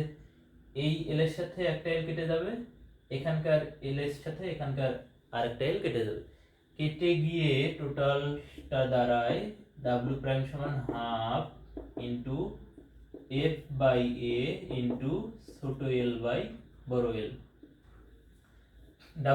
ডাব্লিউ প্রাইম সমান দাঁড়ালো এটা। তাহলে একক আয়তনে কৃত কাজ ডাব্লিউ প্রাইম সমান হাফ, এই যে F by A, F by A মানে কি ছিল? পীড়ন, এফ বাই এ, তাহলে পীড়ন এবং ছোট এল বাই বড় এল, ছোট এল বাই বড় এল মানে ছিল আসলে বিকৃতি, বিকৃতি। তাহলে একক আয়তনে সঞ্চিত শক্তি বা একক আয়তনে কৃত কাজ, একক আয়তনের জন্য কৃত কাজটা হবে হাফ গুণন পীড়ন গুণন বিকৃতি। আমাদের টোটাল কাজের মান হলো এতটুকু, টোটাল কাজ। একটা বস্তুকে এল পরিমাণ প্রসারিত করতে গেলে সম্পূর্ণ কৃত কাজ বা সঞ্চিত শক্তি half into Y A L square by L, কিন্তু একক আয়তনের জন্য কৃত কাজ বা সঞ্চিত শক্তিটা হবে হাফ গুণন পীড়ন গুণন বিকৃতি। এই পীড়নের পরিবর্তে লেখা যায় এফ বাই এ, এই বিকৃতির পরিবর্তে লেখা যায় ছোট এল বাই বড় এল। তো এই ছিল আজকের আমাদের ফিজিক্স ফার্স্ট পার্টের 7 অধ্যায় পদার্থের গাঠনিক ধর্মের ফার্স্ট লেকচার, এবং পরবর্তী লেকচার আমন্ত্রণ জানিয়ে আমি আজকের মতো লেভেল আপ পাঠভবন থেকে বিদায় নিচ্ছি। সকলে ভালো থেকো, সুস্থ থেকো, আল্লাহ হাফেজ।